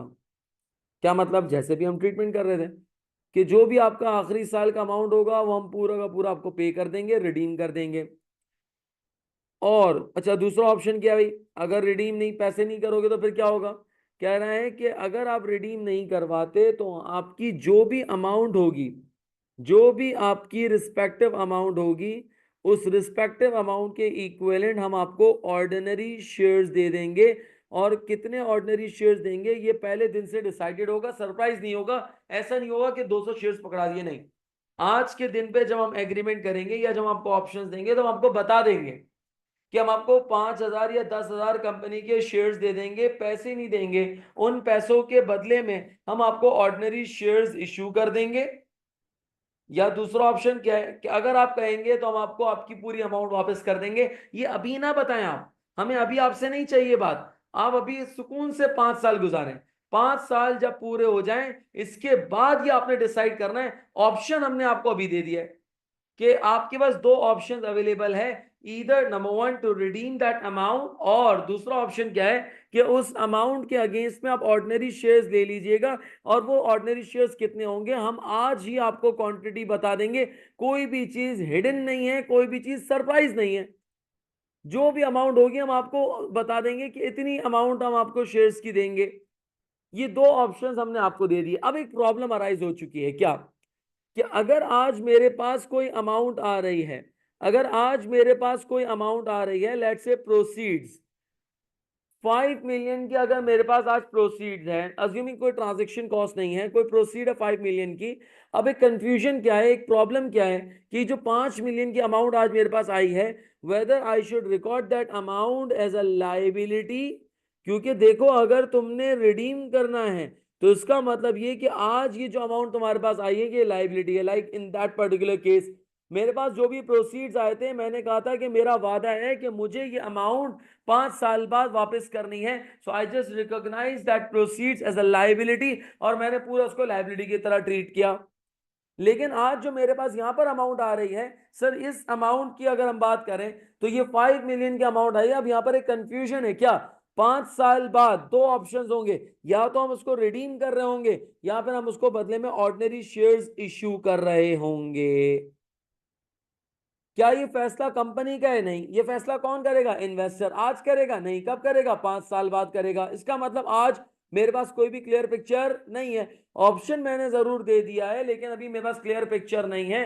सो इट मींस के कंफ्यूजन ये है कि या मैं इस लायबिलिटी यानी कि इस अमाउंट को, जो मैंने अमाउंट अपने इन्वेस्टर से रिसीव किया है, अगर तो मुझे ये पैसे देने हैं so it means that amount will be considered as a liability.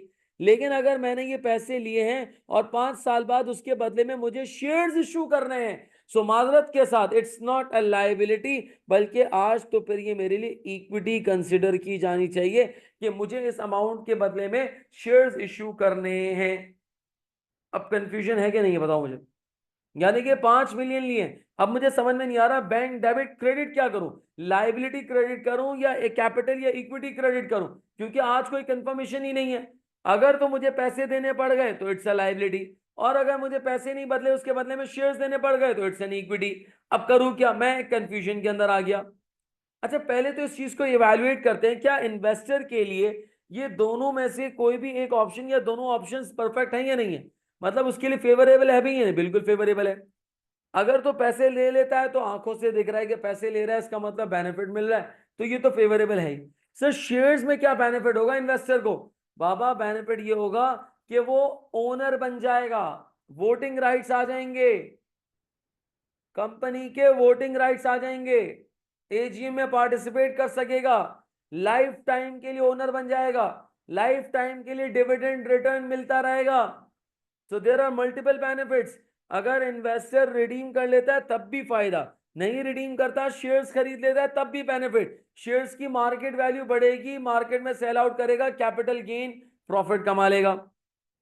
Option तो प्रॉफिटेबल है, लेकिन हमें नहीं पता कि इन्वेस्टर क्या चूज करेगा, क्योंकि वो चूज करेगा कब? 5 साल बाद, 6 साल बाद या 7 साल बाद, मेच्योरिटी डेट के एंड पे। तो आज मैं करूं क्या? आपको प्रॉब्लम समझ में आ रहा है? पहले ये बताएं जरा, पहले प्रॉब्लम समझ में आ रहा है ये बताएं कि आज कंपनी एक ऐसा बॉन्ड डिबेंचर इश्यू कर रही है जिसकी कंफर्मेशन नहीं है, जिसके बारे में भी पता नहीं है कि ये इन फ्यूचर रीपे करना पड़ेगा या शेयर्स इश्यू करने पड़ेंगे।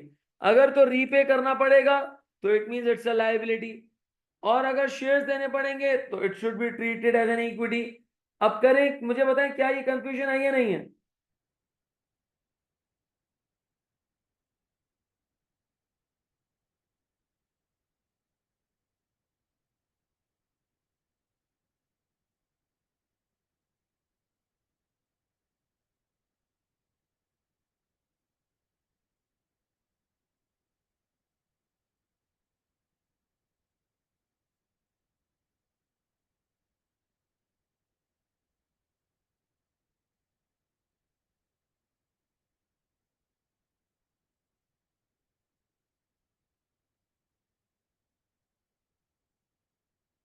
जी मुझे बताएं क्या ये बात समझ में आ रही है?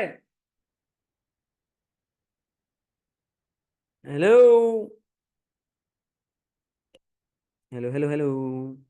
चले सर, आप सुनिएगा जरा। बॉन्ड जो के दो फीचर्स रखता है, whether it will be treated as a liability or it should be treated as an equity, ऐसे बॉन्ड, ऐसे डिबेंचर, ऐसे लोन नोट, ऐसे प्रेफरेंस शेयर्स को हम कहते हैं कंपाउंड इंस्ट्रूमेंट। कंपाउंड इंस्ट्रूमेंट, या इस कंपाउंड इंस्ट्रूमेंट को हम कहते हैं it's a convertible bond. convertible bond, convertible debenture, convertible loan note. So it's a convertible bond or convertible debenture. Convertible bond किसको कहते हैं? कन्वर्टेबल बॉन्ड एक ऐसा इंस्ट्रूमेंट है दैट हैज द पोटेंशियल, इसके अंदर पोटेंशियल मौजूद है कि it may be converted into ordinary shares. इसको कंपाउंड इंस्ट्रूमेंट भी कहते हैं कि एक ऐसा इंस्ट्रूमेंट जिसके अंदर दोनों चीजें पॉसिबल है, कंपाउंड, दोनों चीजें पॉसिबल है। ये डेट भी बन सकता है और ये इक्विटी भी बन सकता है। तो ऐसे इंस्ट्रूमेंट को हम कहते हैं कंपाउंड इंस्ट्रूमेंट। इसको नॉर्मली कन्वर्टेबल बॉन्ड भी कहा जाता है। Convertible bond means it's a bond that has the potential, convertible यानी कन्वर्ट हो सकता है, that has the potential to be converted into ordinary shares. है बॉन्ड लेकिन डिबेंचर्स है, लोन नोट है, लेकिन ये शेयर्स में होने की पूरी सलाहियत रखता है। अब करें क्या, इसकी ट्रीटमेंट कैसे करें? तो आईएफआरएस 9 कहता है कि ऐसा बॉन्ड जो कि कन्वर्टेबल बॉन्ड है, जो कि शेयर्स में कन्वर्ट हो सकता है।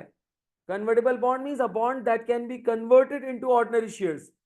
तो अगर ऐसा बॉन्ड है तो उसके लिए क्या करें? अब ये कंफ्यूजन है ना यार, करें क्या? तो उसके लिए आईएफआरएस 9 ये कहता है कि आप स्प्लिट अकाउंटिंग यूज करें। ये टर्म आपको याद रखनी पड़ेगी, एग्जामिनर एमसीक्यूज में पूछ सकता है कि फॉर कन्वर्टेबल बॉन्ड या compound instrument which of the following accounting treatment should be used? Accrual, matching, prudence, split accounting.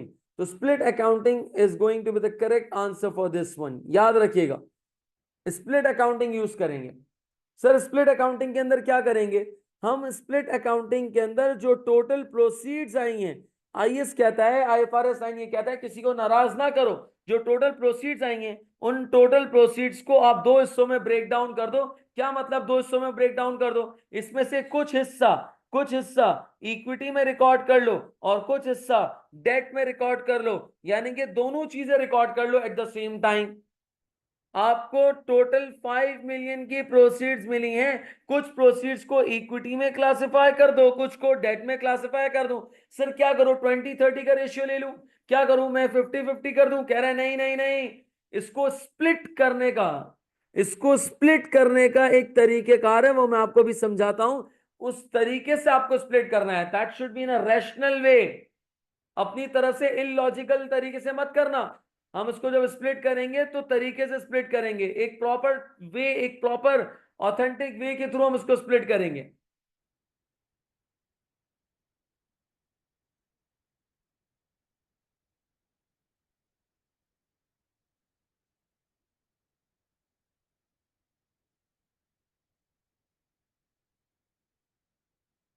जी क्या ये बात समझ में आ रही है?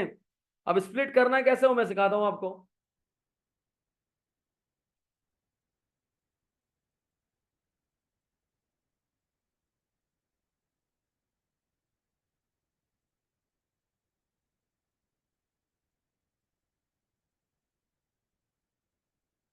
जी क्या ये बात समझ में आ रही है? एक्नॉलेज करें जरा प्लीज।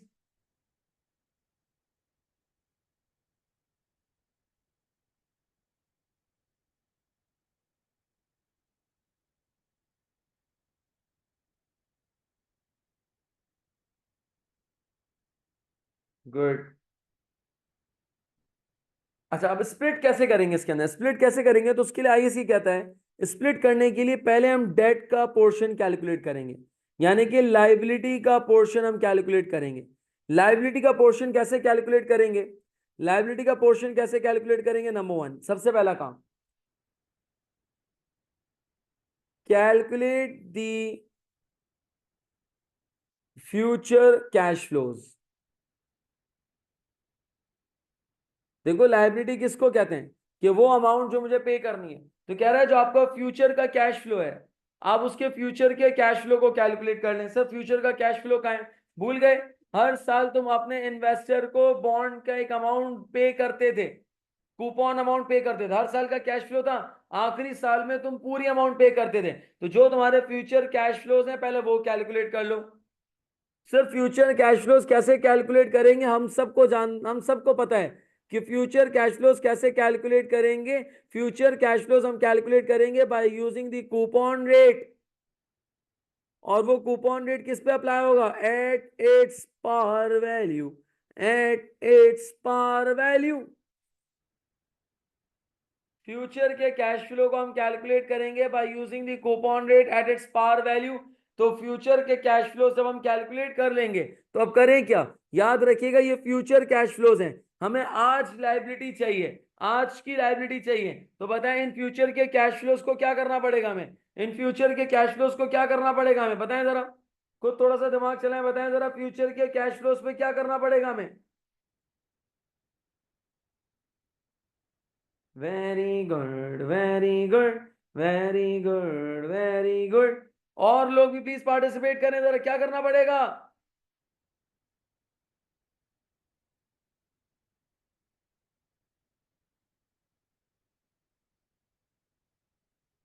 बताएं जरा प्लीज फ्यूचर के कैश फ्लोज को, जी बिल्कुल प्रेजेंट वैल्यू में कन्वर्ट करना पड़ेगा। इसको प्रेजेंट वैल्यू में कैलकुलेट क्या करें आप, दूसरे स्टेप के अंदर क्या करें, calculate the present value of future cash flows.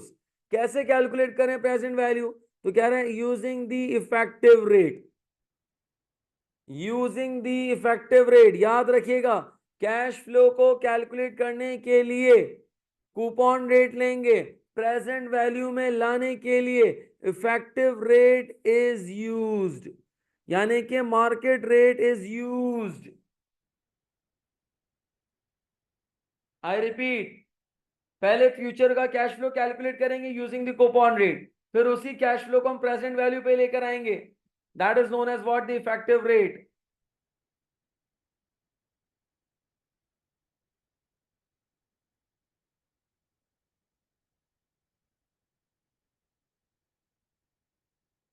Step three, तीसरा स्टेप,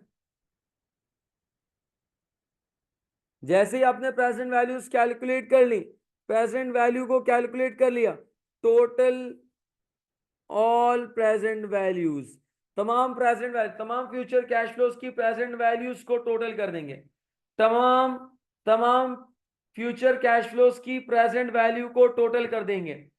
ये तीन स्टेप्स पहले अपने पास नोट कर लें जरा।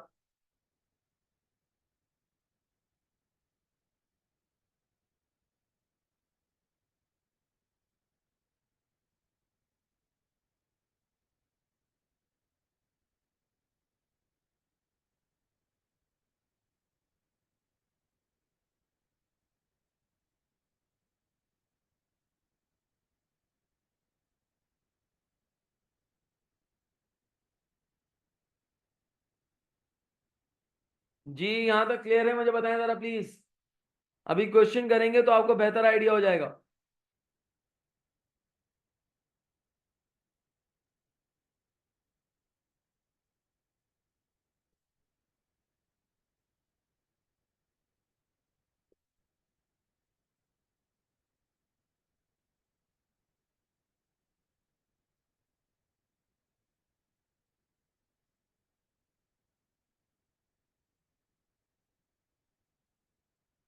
चलें, सर ये तो डेट कैलकुलेट करिए, इक्विटी कैसे कैलकुलेट होगी, जब आप डेट को कैलकुलेट करते हुए बाहर आ रहे होंगे, आपने डेट कैलकुलेट कर लिया, यानी कि जैसे ही आपने प्रेजेंट वैल्यू को टोटल कर दिया, आपके पास लायबिलिटी आ गई।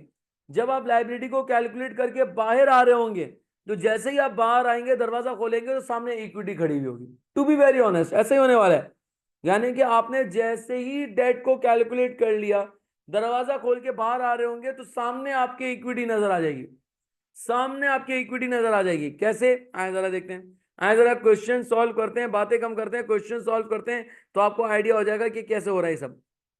चलिए आए जरा देखते हैं क्या कह रहा है। Alias issued 1 million 4% convertible bond, है कोई तो बता सके 4% क्या है।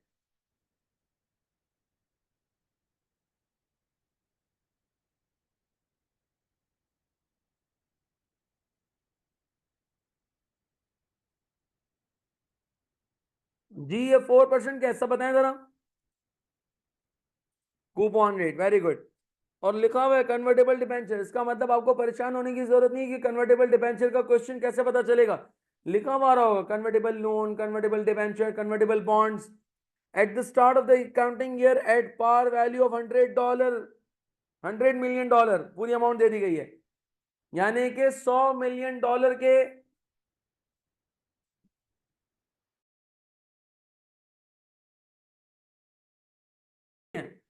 पूरी अमाउंट दे देगी। ये पर डिबेंचर नहीं है, $100 मिलियन के बॉन्ड या कन्वर्टेबल डिबेंचर्स इश्यू किए।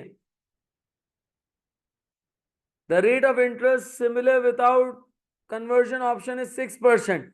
चले मुझे बताएं, अगर ये कूपन रेट है तो ये 6% कौन सा रेट है?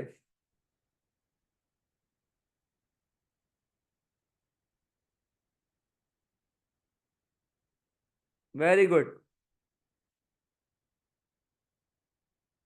कह रहा पूरी अकाउंटिंग ट्रीटमेंट बताओ, पूरी अकाउंटिंग ट्रीटमेंट बताओ। आओ जरा पूरी अकाउंटिंग ट्रीटमेंट करते हैं, गौर से सुनिएगा जरा। सबसे पहला काम क्या करना है?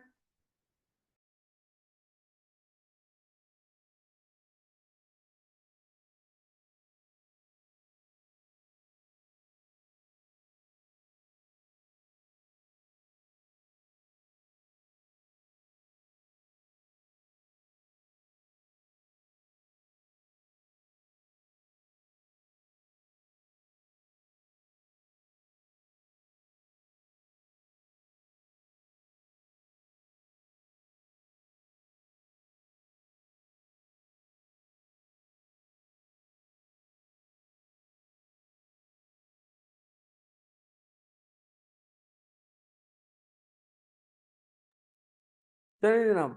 अच्छा, अब करेंगे क्या सर? सबसे पहला काम क्या था कि हमें फ्यूचर कैश फ्लोज निकालने हैं। अच्छा, 3 साल का बॉन्ड है, 3 साल का बॉन्ड है, इधर देखिएगा जरा। ईयर 1, ईयर 2 एंड ईयर 3, 3 साल का बॉन्ड है। हमें क्या करना है? सबसे पहले फ्यूचर कैश फ्लोज निकालने हैं। Future cash flows, cash flows कैसे निकलेंगे? कैश फ्लोज कैसे निकलेंगे? कैश फ्लोज को कैलकुलेट करने के लिए देखिए, हर साल हम कोई ना कोई अमाउंट पे करते हैं, हर साल कोई ना कोई अमाउंट हम पे करते हैं। यानी कि अगर मैं देखूं तो मेरे पास फ्यूचर कैश फ्लो पहले साल जो मैं अमाउंट पे करूंगा अपने इन्वेस्टर को, पहले साल जो अमाउंट पे करूंगा, that is the coupon amount जो मैं पे करूंगा, that is $100 is the par value. हमने पार वैल्यू पे इश्यू किया, तो $100 इज द पार वैल्यू, इसके ऊपर लगेगा कूपन रेट। तो पहले साल में अपने इन्वेस्टर को जब पे करूंगा तो कितना अमाउंट पे करूंगा बताएं जरा? कैश फ्लो कितना होगा मेरा? पहले साल का कैश फ्लो कितना होगा? 4 मिलियन। कैसे कैलकुलेट कर रहा हूं sir? By using the coupon rate, that is 4%, and it will be applied on the par value. 100 million के ऊपर 4% लगाया मैंने। दूसरे साल भी कैश फ्लो कितना होगा? दूसरे साल भी कैश फ्लो कितना होगा? 4 मिलियन होगा। सही कह रहा हूं मैं? यहां तक बताएं जरा प्लीज।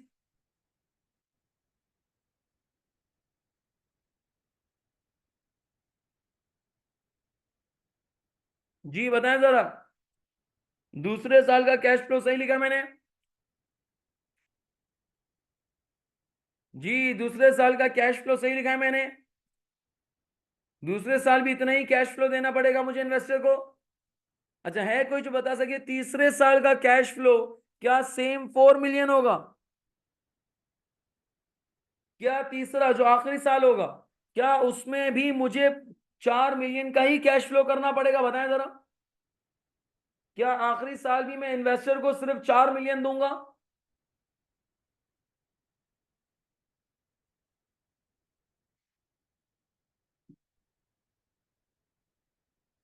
Total cash flow.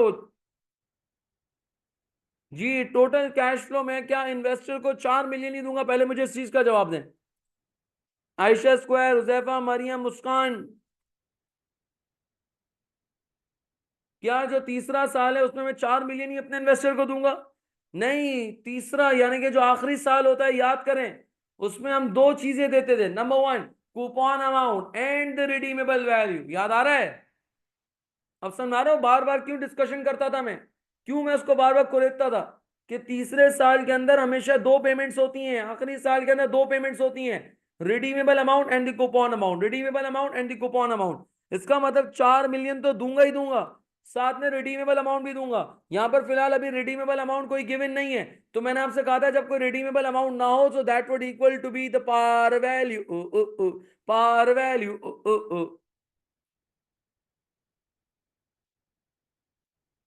मैंने कहा था जब कोई रिडीमेबल वैल्यू ना हो तो जो आपकी पार वैल्यू है that is equal into the redeemable value. So it means आखिरी साल के अंदर हम उसको 4 मिलियन कूपन अमाउंट तो देंगे, साथ में हम उसको उसका पार वैल्यू भी पे करेंगे, यानी कि 104 मिलियन पे करेंगे। तो तीसरे साल का जो कैश फ्लो होगा वो 4 मिलियन नहीं होगा, 104 मिलियन होगा। That is the redeemable value plus coupon amount. याद रखिएगा, par value plus coupon amount नहीं है, redeemable value plus coupon amount है। अगर तो मुझे यहां पर रिडीमेबल वैल्यू दे देता तो मैं वो प्लस कूपन अमाउंट लेता। क्या मेरी बात समझ में आ रही है?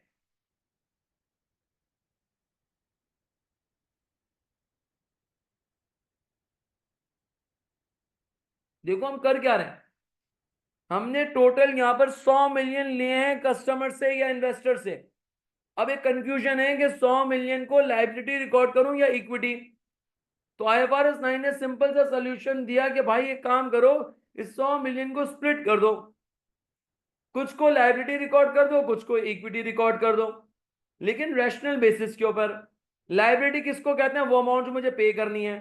पहले साल कितनी पे करनी है? 4 मिलियन। दूसरे साल कितनी पे करनी है? 4 मिलियन। तीसरे साल कितनी पे करनी है? 104 मिलियन। तो ये लायबिलिटी है ना एक तरह से, लेकिन ये फ्यूचर की लायबिलिटी है। फ्यूचर की लायबिलिटी को अगर आज रिकॉर्ड करना होगा तो बचपन से असूल हमने देखा है, फ्यूचर की लायबिलिटी को जो आज रिकॉर्ड करेंगे तो किस वैल्यू पर रिकॉर्ड करेंगे? बोलो बोलो, tell tell. Very good, very good. Present value पे रिकॉर्ड करेंगे। सर प्रेजेंट वैल्यू कैसे कैलकुलेट करेंगे? Very simple, this will bring a dimple. Future value divided by 1, और इसके लिए इफेक्टिव रेट यूज करेंगे, प्लीज याद रखिएगा 6%, यानी कि इफेक्टिव रेट के ऊपर करेंगे। 1.06 पावर 1, 4 डिवाइडेड बाय 1.06 पावर 2, और 104। जी हाँ, याद रखिएगा, मेजॉरिटी स्टूडेंट ब्लंडर मार देता है इसके अंदर। क्या मैंने ये फॉर्मूला सही लगाया है? इस फॉर्मूले में कोई प्रॉब्लम हो तो बताया जरा। इस फॉर्मूले को हमने बड़ी मल्टीपल टाइम्स डिस्कस किया है, इसलिए मैं इस पर टाइम नहीं लगाना चाह रहा अभी। अगर किसी को कोई प्रॉब्लम है तो बता दे।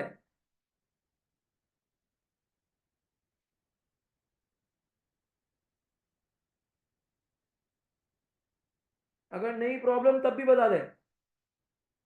लिख दे एनपी, एनपी, क्योंकि नो प्रॉब्लम पूरा लिखने में मौत आ जाएगी आप लोगों को।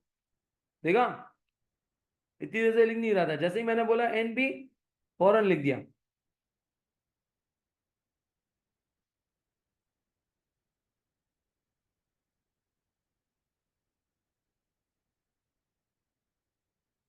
जी बाकी स्टूडेंट्स बताएं जरा।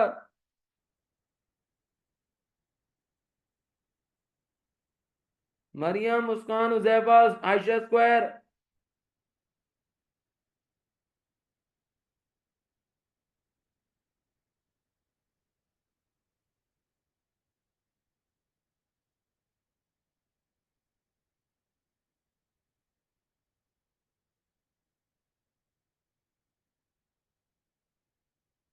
चलिए प्रेजेंट वैल्यू बताएं जरा। एनवीटी वाला फॉर्मूला से लास्ट ईयर का छोड़कर जल्दी निकाल सकते हैं?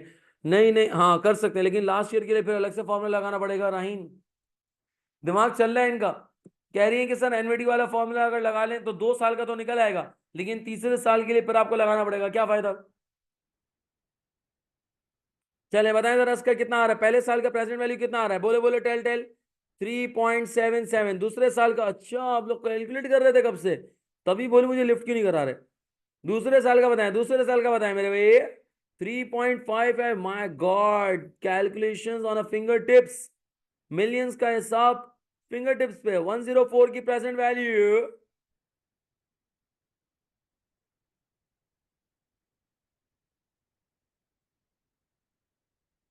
तमाम प्रेजेंट वैल्यू को टोटल करें जरा।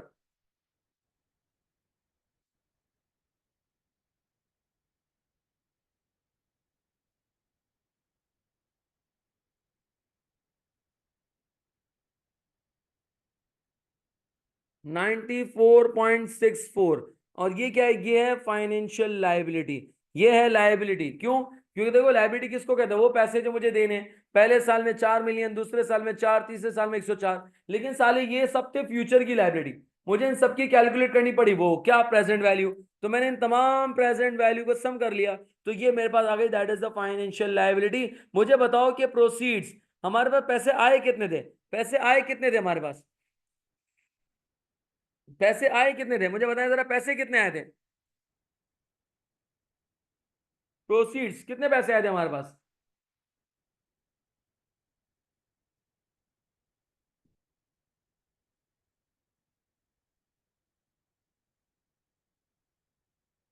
100 मिलियन आए थे, वेरी गुड, 100 मिलियन आए थे। अब 100 मिलियन में से अगर हमने 94.64 लाइबिलिटी रिकॉर्ड कर लिया है या लाइबिलिटी कैलकुलेट किया है, तो मुझे बताएं इक्विटी कितना होगा? इक्विटी कितना होगा?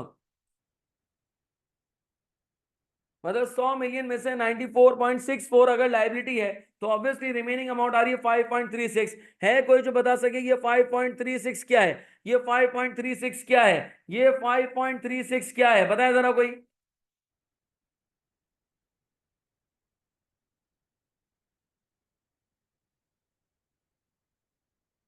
ये 5.36 क्या है, बताएं जरा ये। भाई 100 मिलियन आए थे जिसमें से अगर 94.64 लाइबिलिटी है, तो 5.36 क्या है? नहीं, इक्विटी है ये। राइन इंटरेस्ट नहीं है, इक्विटी है। आप सोचे तो सही, हम कर क्या रहे थे, आप प्रोसेस ही भूल गई, स्टार्ट ही भूल गई आप। प्रॉब्लम क्या था यहाँ पर पूरे सिनेरियो का, कि 100 मिलियन मेरे पास आए हैं, 100 मिलियन को क्या करूं मैं लाइबिलिटी रिकॉर्ड करूं या इक्विटी रिकॉर्ड करूं, इक्विटी रिकॉर्ड करूं या लाइबिलिटी रिकॉर्ड करूं? प्रॉब्लम क्यों थी? प्रॉब्लम इसलिए थी क्योंकि हो सकता है कि 3 साल के आखिर में इन्वेस्टर कैश ले ले, तो ये लाइबिलिटी है। हो सकता है कि 3 साल के आखिर में इन्वेस्टर शेयर्स ले ले, तो फिर इक्विटी है। सो इट मींस अगर कैश लेगा तो लाइबिलिटी रिकॉर्ड करनी चाहिए, शेयर्स देगा तो इक्विटी रिकॉर्ड करनी चाहिए। अब करूं क्या? तो उसके लिए आईएफआरएस ने एक सोल्यूशन दिया कि एक काम करो, इस टोटल अमाउंट को तुम दोनों रिकॉर्ड करो, कुछ हिस्सा इक्विटी में कुछ हिस्सा लाइबिलिटी में रिकॉर्ड करो। सर अब क्या करो, 50-50 कर दूं? कह रहा है नहीं, तरीके से करो। पहले तुम लाइबिलिटी का कंपोनेंट निकालो कि तुम्हें 3 सालों में कितनी अमाउंट पे करनी है। मैंने तीनों सालों का कैश फ्लो निकाला, उसकी प्रेजेंट वैल्यू कैलकुलेट की, तो मेरे पास आ गया लाइबिलिटी का कंपोनेंट 94.64। 100 मिलियन में से 94.64 तुम्हारी लाइबिलिटी है, तो ऑब्वियसली जो रिमेनिंग अमाउंट है that would be classified as an equity. इसका मतलब इस 100 मिलियन के दो टुकड़े हो गए, कुछ हिस्सा लाइबिलिटी में जाएगा कुछ इक्विटी में जाएगा। क्या मेरी बात समझ में आ रही है? जल्दी से रिस्पॉन्ड करें।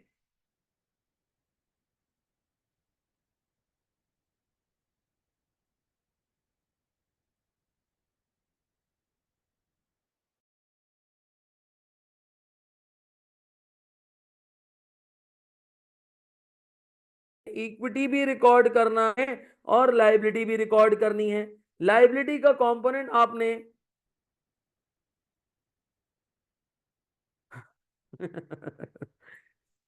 इन आप मेरी तफरी ले रही हैं।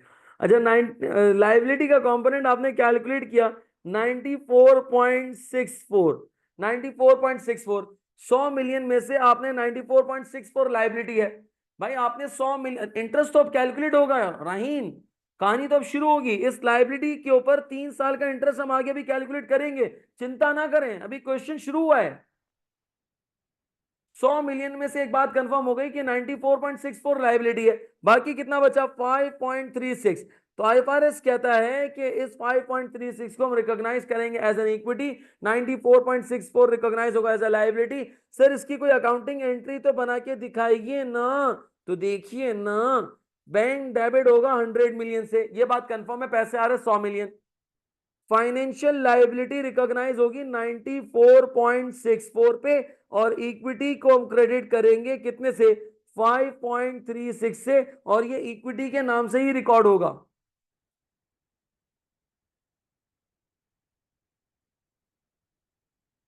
इट मींस कि ये मेरे पास यहां पर अकाउंटिंग एंट्री यहां पर बन जाएगी। अब याद रखिएगा एक बात, आईएफआरएस ये कहता है कि this equity amount should not be restated, not be restated. हम इस इक्विटी के अमाउंट को रीस्टेट नहीं करेंगे। क्या मतलब? चेंज नहीं करेंगे। क्या मतलब? पहले साल अगर मैं आपसे पूछूं इक्विटी का अमाउंट कितना है, 5.36, दूसरे साल 5.36, तीसरे साल 5.36, this should not be restated, इसमें कोई चेंज नहीं आएगा, इसमें कोई चेंजेस नहीं आएंगे, this should not be restated. Sir what about financial liability? तो उसके बारे में आईएफआरएस कहता है now this should be recognise subsequently, subsequently subsequently this should be recognized at its amortized cost.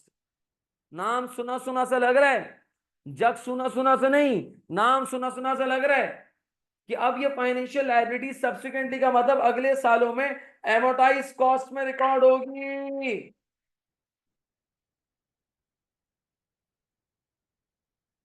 जी जनाब।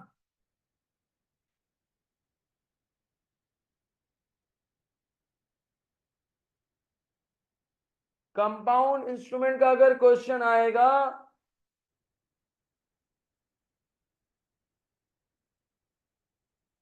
कंपाउंड इंस्ट्रूमेंट का अगर क्वेश्चन आएगा तो हम पहले इसको स्प्लिट करेंगे, कुछ हिस्सा लाइबिलिटी में कुछ इक्विटी में। कैसे स्प्लिट करेंगे? पहले हम लाइबिलिटी का कंपोनेंट कैलकुलेट करेंगे, कैश फ्लो उसकी प्रेजेंट वैल्यू टोटल, ये लाइबिलिटी आ गया, प्रोसीड से माइनस क्या, इक्विटी, ये हो गई स्प्लिट। अब स्प्लिट करने के बाद सब्सिक्वेंटली इक्विटी में कोई चेंज नहीं आएगा, इक्विटी रीस्टेट नहीं होगी, ऐसे ही रहेगी। जबकि फाइनेंशियल लाइबिलिटी को हम सब्सिक्वेंटली मेजर करेंगे एमोटाइज कॉस्ट पे। मुझे क्विकली बताएं, क्या ये बात यहां तक क्लियर है सबको? प्लीज जल्दी से बताएं जरा, शाबाश।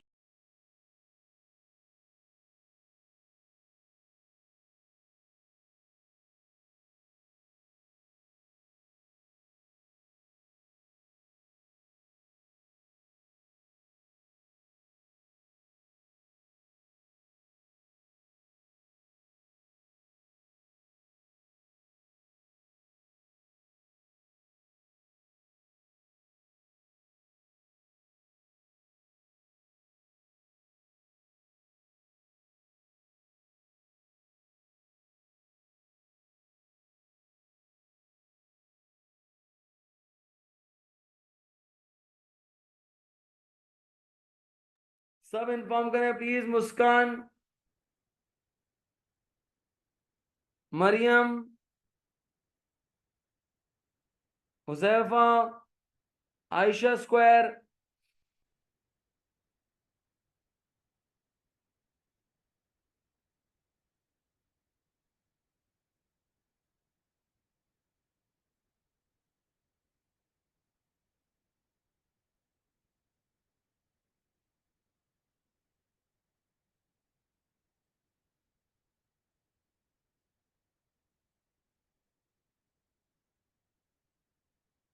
अच्छा, अब करेंगे क्या? सर ये आपने आप स्प्लिट कर दिया, अब स्प्लिट करने के बाद नेक्स्ट क्या करना है हमें?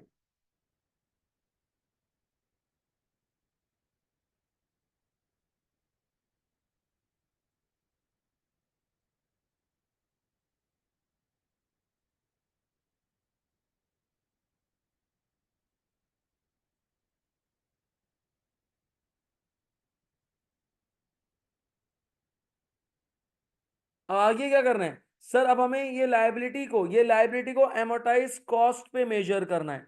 एमोटाइज कॉस्ट पे मेजर करने का मतलब उसी तरीके से हम टेबल बनाएंगे, उसी तरीके से हम टेबल बनाएंगे। नंबर वन, पहला कॉलम ईयर, दूसरा कॉलम ओपनिंग बैलेंस, तीसरा कॉलम इफेक्टिव रेट, चौथा कॉलम कूपन रेट, और आखिरी column that is a closing balance. चलें, ईयर वन है कोई जो बता सके कि ओपनिंग बैलेंस कितना होगा? है कोई जो बता सके कि ओपनिंग बैलेंस कितना होगा? 100 मिलियन होगा या आपके पास कोई और अमाउंट होगी? जल्दी बताएं जरा, ओपनिंग बैलेंस कितना होगा?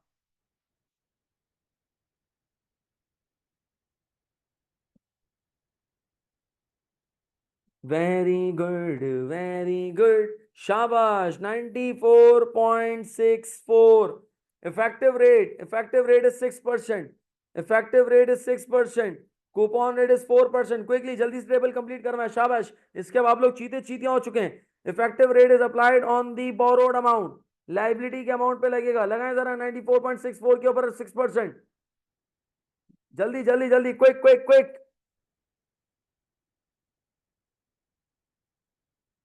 5.67, 5.67। Coupon rate is applied on the par value, 100 million के ऊपर 4% कूपन रेट 4 आएगा। सही कह रहा हूं मैं? 4 मिलियन माइनस कर जल्दी से, 94.64 plus 5.67 minus 4 million is equal to what? 96.32। जो इस ईयर का क्लोजिंग है वो नेक्स्ट ईयर का ओपनिंग है। इफेक्टिव रेट लगाएं, effective rate, quick quick quick.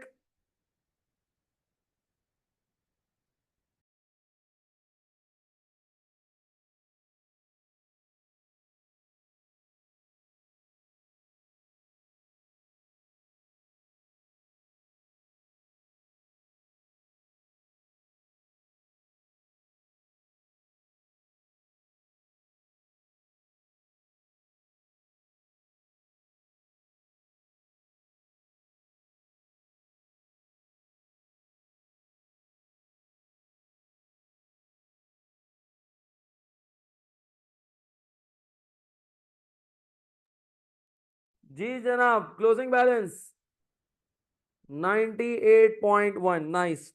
जो इस ईयर का क्लोजिंग है वो नेक्स्ट ईयर का ओपनिंग है। इफेक्टिव रेट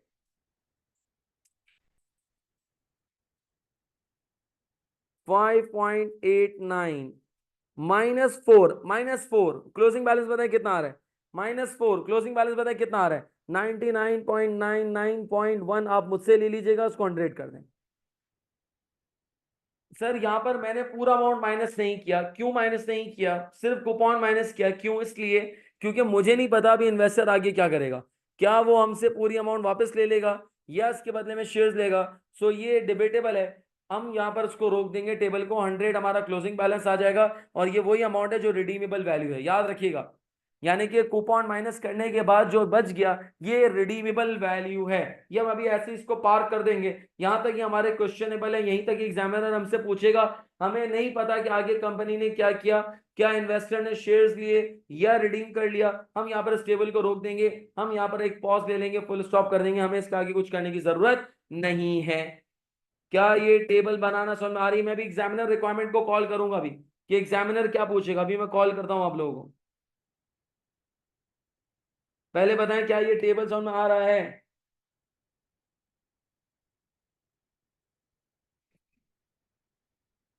अच्छा, अब सवाल आप सुनिएगा। क्वेश्चन पूरा आपके स्क्रीन पे, सॉल्यूशन आपके स्क्रीन पे पूरा। मैं कोशिश करता हूं कि पूरा सॉल्यूशन आपके स्क्रीन पे आ जाए, और आ गया अल्हम्दुलिल्लाह। अच्छा, अब मेरे सवाल सुनिएगा। क्वेश्चन नंबर 1, पहला क्वेश्चन गौर से सुनिएगा। What amount of finance cost यानी कि interest expense to be recognised in the year 1, to be recognised in the year 1, year 1।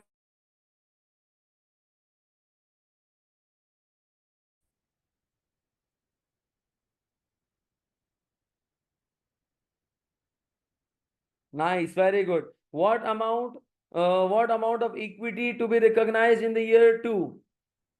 What amount of equity to be recognized in the year 2? Nice, very good, शाबाश।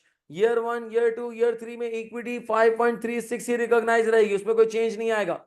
What is the amount of what is the amount of financial liability या what is the initial measurement of financial liability। गौर से सुनिएगा, underline कीजिएगा। Initial measurement of financial liability, initial measurement of financial liability, underline करना है initial measurement पे।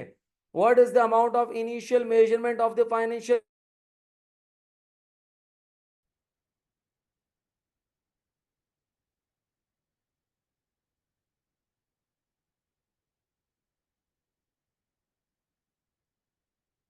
What is the amount of initial measurement of the financial liability. Very good, शाबाश। 94.64, शाबाश। Initial measurement पता चला, फाइनेंशियल लायबिलिटी की जो इनिशियल मेजरमेंट है वो आपके पास 94.64 पे है। Subsequent measurement amortise cost per है। गौर से सुनिएगा, इनिशियल मेजरमेंट है क्या, इनिशियल मेजरमेंट किस पे कैलकुलेट हो रही है। इनिशियल मेजरमेंट कैलकुलेट हो रही है present value of future cash flow. Present value of future cash flow जो है वो इनिशियल मेजरमेंट है। Present value of future cash flow initial measurement है। क्या मेरी बात समझ में आ रही है। और सब्सिक्वेंट मेजरमेंट एमोटाइज कॉस्ट पे होगी। इनिशियल मेजरमेंट अगर पूछा जाए तो it's a present value of future cash flow. Subsequent measurement पूछा जाए तो it should be at its amortise cost.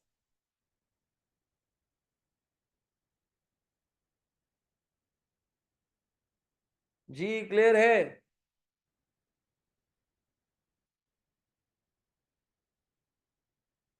अच्छा, अगर मैं आपसे पूछूं कि what amount of financial liability to be reported at the end of the year two, at the end of the year two, what amount of financial liability to be reported at the end of the year to?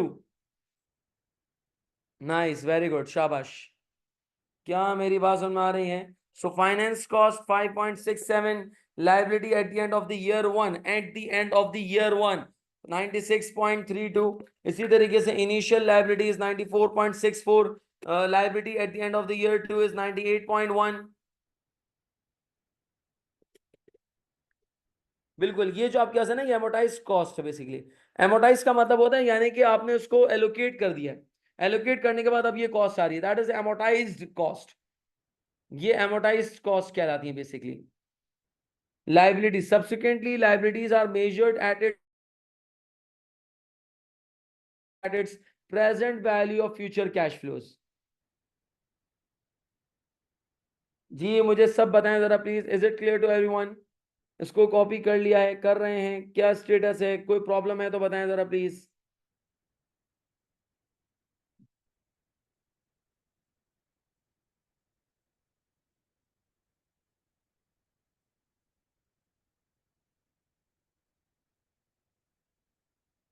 Sunil Shetty ले लिया, ओ sorry, screenshot ले लिया, ठीक है।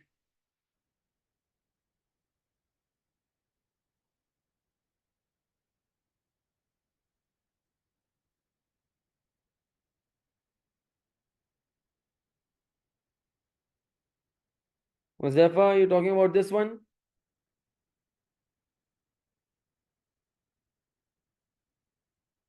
Question की screen ठीक करें, question की स्क्रीन, कौन सी स्क्रीन? क्वेश्चन तो आपकी बुक में भी आ रहा होगा ना राहीन? मुजफ्फर, ये तुम्हारे पास कॉन्सेप्ट आ गया पूरा। सॉल्यूशन ठीक है, कर देता हूँ, कर देता हूँ, एक मिनट, एक मिनट राहीन, पहले मुजफ्फर इसकी पिक्चर ले ले। डन, चले। सॉल्यूशन कह रही है कि सॉल्यूशन को ठीक करें, ये सही है। जूम इन जूम आउट करना है तो वो भी बता दें, सारी फैसिलिटीज अवेलेबल है।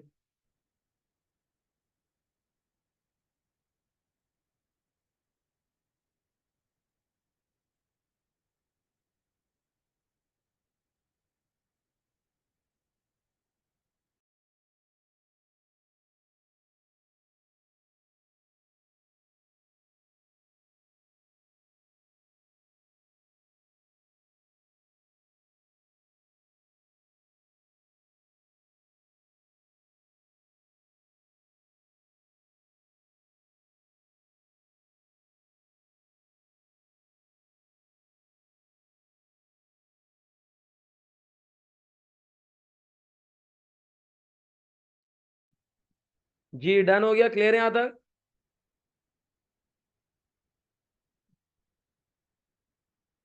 चलें इसको ट्राई करें, शाबाश, जल्दी से खुद से ट्राई करें।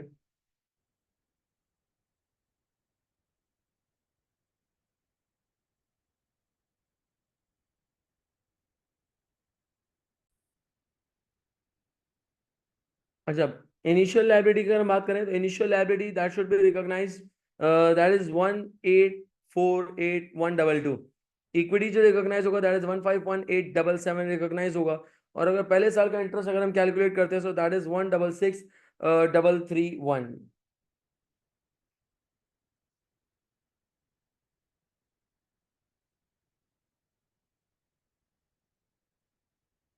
अच्छा, अब यहाँ पर देखें जरा, यहाँ पर आपके पास क्या है, सेम उसी तरीके का क्वेश्चन है ये। जी राहिम, बस।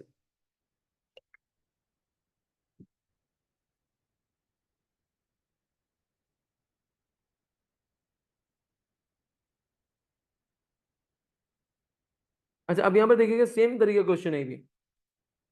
बस अब यहाँ पे करा क्या है, यहाँ पे उसने मुझे प्रेजेंट वैल्यू को कैलकुलेट करने के लिए डिस्काउंट फैक्टर दे दिए।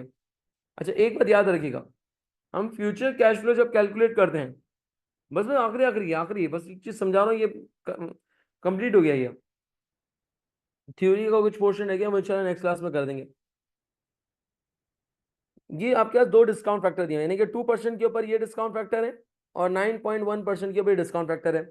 याद रखिएगा, फ्यूचर कैश फ्लो को कैलकुलेट करने के लिए हम यूज करते हैं कूपन रेट, और कूपन रेट 2% है। वो आप किस पे लगाएंगे? पार वैल्यू पे। पार वैल्यू आपके पास यहाँ पे दे दी 36,000। पार वैल्यू आपके पास दी हुई कितनी? 36,000। अच्छा, अब 36,000 के ऊपर हम 2% निकालेंगे तो ईयर 1, ईयर 2 और ईयर 3, 3 साल का आई गेस है कन्वर्टेबल बॉन्ड, तो ये इसकी कैश फ्लो आ जाएगी। अच्छा, जब प्रेजेंट वैल्यू कैलकुलेट करना होगा ना, तो प्रेजेंट वैल्यू के अंदर लेते हैं 9.1 यानी कि इफेक्टिव रेट। अब इफेक्टिव रेट मुझे लगाने की जरूरत नहीं है, 9.1 यानी कि फॉर्मूला लगाने की जरूरत नहीं है। क्यों? क्योंकि उसने मुझे डिस्काउंट फैक्टर दे दिया है। 9 पहले साल का जो डिस्काउंट फैक्टर है दैट इज 0.92। इसका मतलब मुझे करना क्या होगा? जो कैश फ्लो होगा उसको उससे मल्टीप्लाई करूंगा, तो मेरे पास पहले साल की प्रेजेंट वैल्यू आ जाएगी। दूसरे साल का जो कैश फ्लो होगा, दूसरे साल के डिस्काउंट फैक्टर से मल्टीप्लाई करूंगा, तो दूसरे साल की प्रेजेंट वैल्यू आ जाएगी। And same goes with the तीसरा साल। सर सवाल यह है कि इस डिस्काउंट फैक्टर का मैं क्या करूं? इस डिस्काउंट फैक्टर जो कूपन के ऊपर दिया हुआ है, इसके साथ आप वही करेंगे जो आपके घर वाले आप लोग के साथ करते हैं, यानी कि इग्नोर। बस ये समझाना था मुझे इसके अंदर कि यहां पर दो डिस्काउंट फैक्टर्स दिए हुए हैं, एक कूपन रेट पे और एक मार्केट वैल्यू यानी कि इफेक्टिव रेट के ऊपर। याद रखिएगा, हम इफेक्टिव रेट के कूपन सॉरी इफेक्टिव रेट के डिस्काउंट फैक्टर को यूज करेंगे, इफेक्टिव रेट के डिस्काउंट फैक्टर को यूज करेंगे in order to calculate the present value. क्या ये बात समझ में आ रही है? मुझे इतना बता दें प्लीज, बाकी क्वेश्चन सेम है, ये आप लोग खुद से ट्राई करेंगे।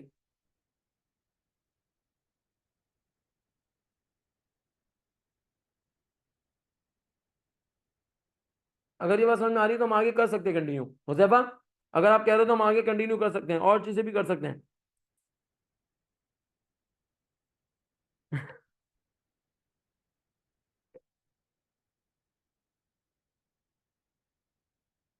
समझ नहीं आया, मैं वापस समझा देता हूँ। आयशा, आयशा मैं वापस समझा देता हूँ। ऐसे कैसे हो सकता है? अगर समझ में नहीं आया तो वापस समझाना पड़ेगा मुझे। आयशा, अगर ये समझ में नहीं आया तो मुझे वापस समझाना पड़ेगा। नहीं नहीं नहीं नहीं नहीं। चले नेक्स्ट क्लास में इंशाल्लाह इसको यहीं से कंटिन्यू करेंगे। इसको प्लीज प्रैक्टिस कीजिएगा जो इसके क्वेश्चंस आ रहे हैं रिमेनिंग। अब इसके अंदर लास्ट पार्ट हमारा रह गया थ्योरी का, और वो है फैक्टरिंग से रिलेटेड। फैक्टरिंग से रिलेटेड है इंशाल्लाह, वो थ्योरी का पार्ट हमारा कंप्लीट हो जाएगा तो ये स्टैंडर्ड हमारा कंप्लीट हो जाएगा, और उसके फिर किट के क्वेश्चंस ट्राई करने हैं। और किट के क्वेश्चंस अगर आप ट्राई करना चाहें तो बिल्कुल कर सकते हैं। बस फैक्टरिंग से रिलेटेड जहां पर क्वेश्चन आ रहा है उसको स्किप कर दीजिएगा। एक थियोरेटिकल कॉन्सेप्ट है फैक्टरिंग का, वो इंशाल्लाह हम नेक्स्ट क्लास के अंदर इसको कंप्लीट करके यहाँ पर वाइंड अप कर देंगे। Thank you so much for joining the session.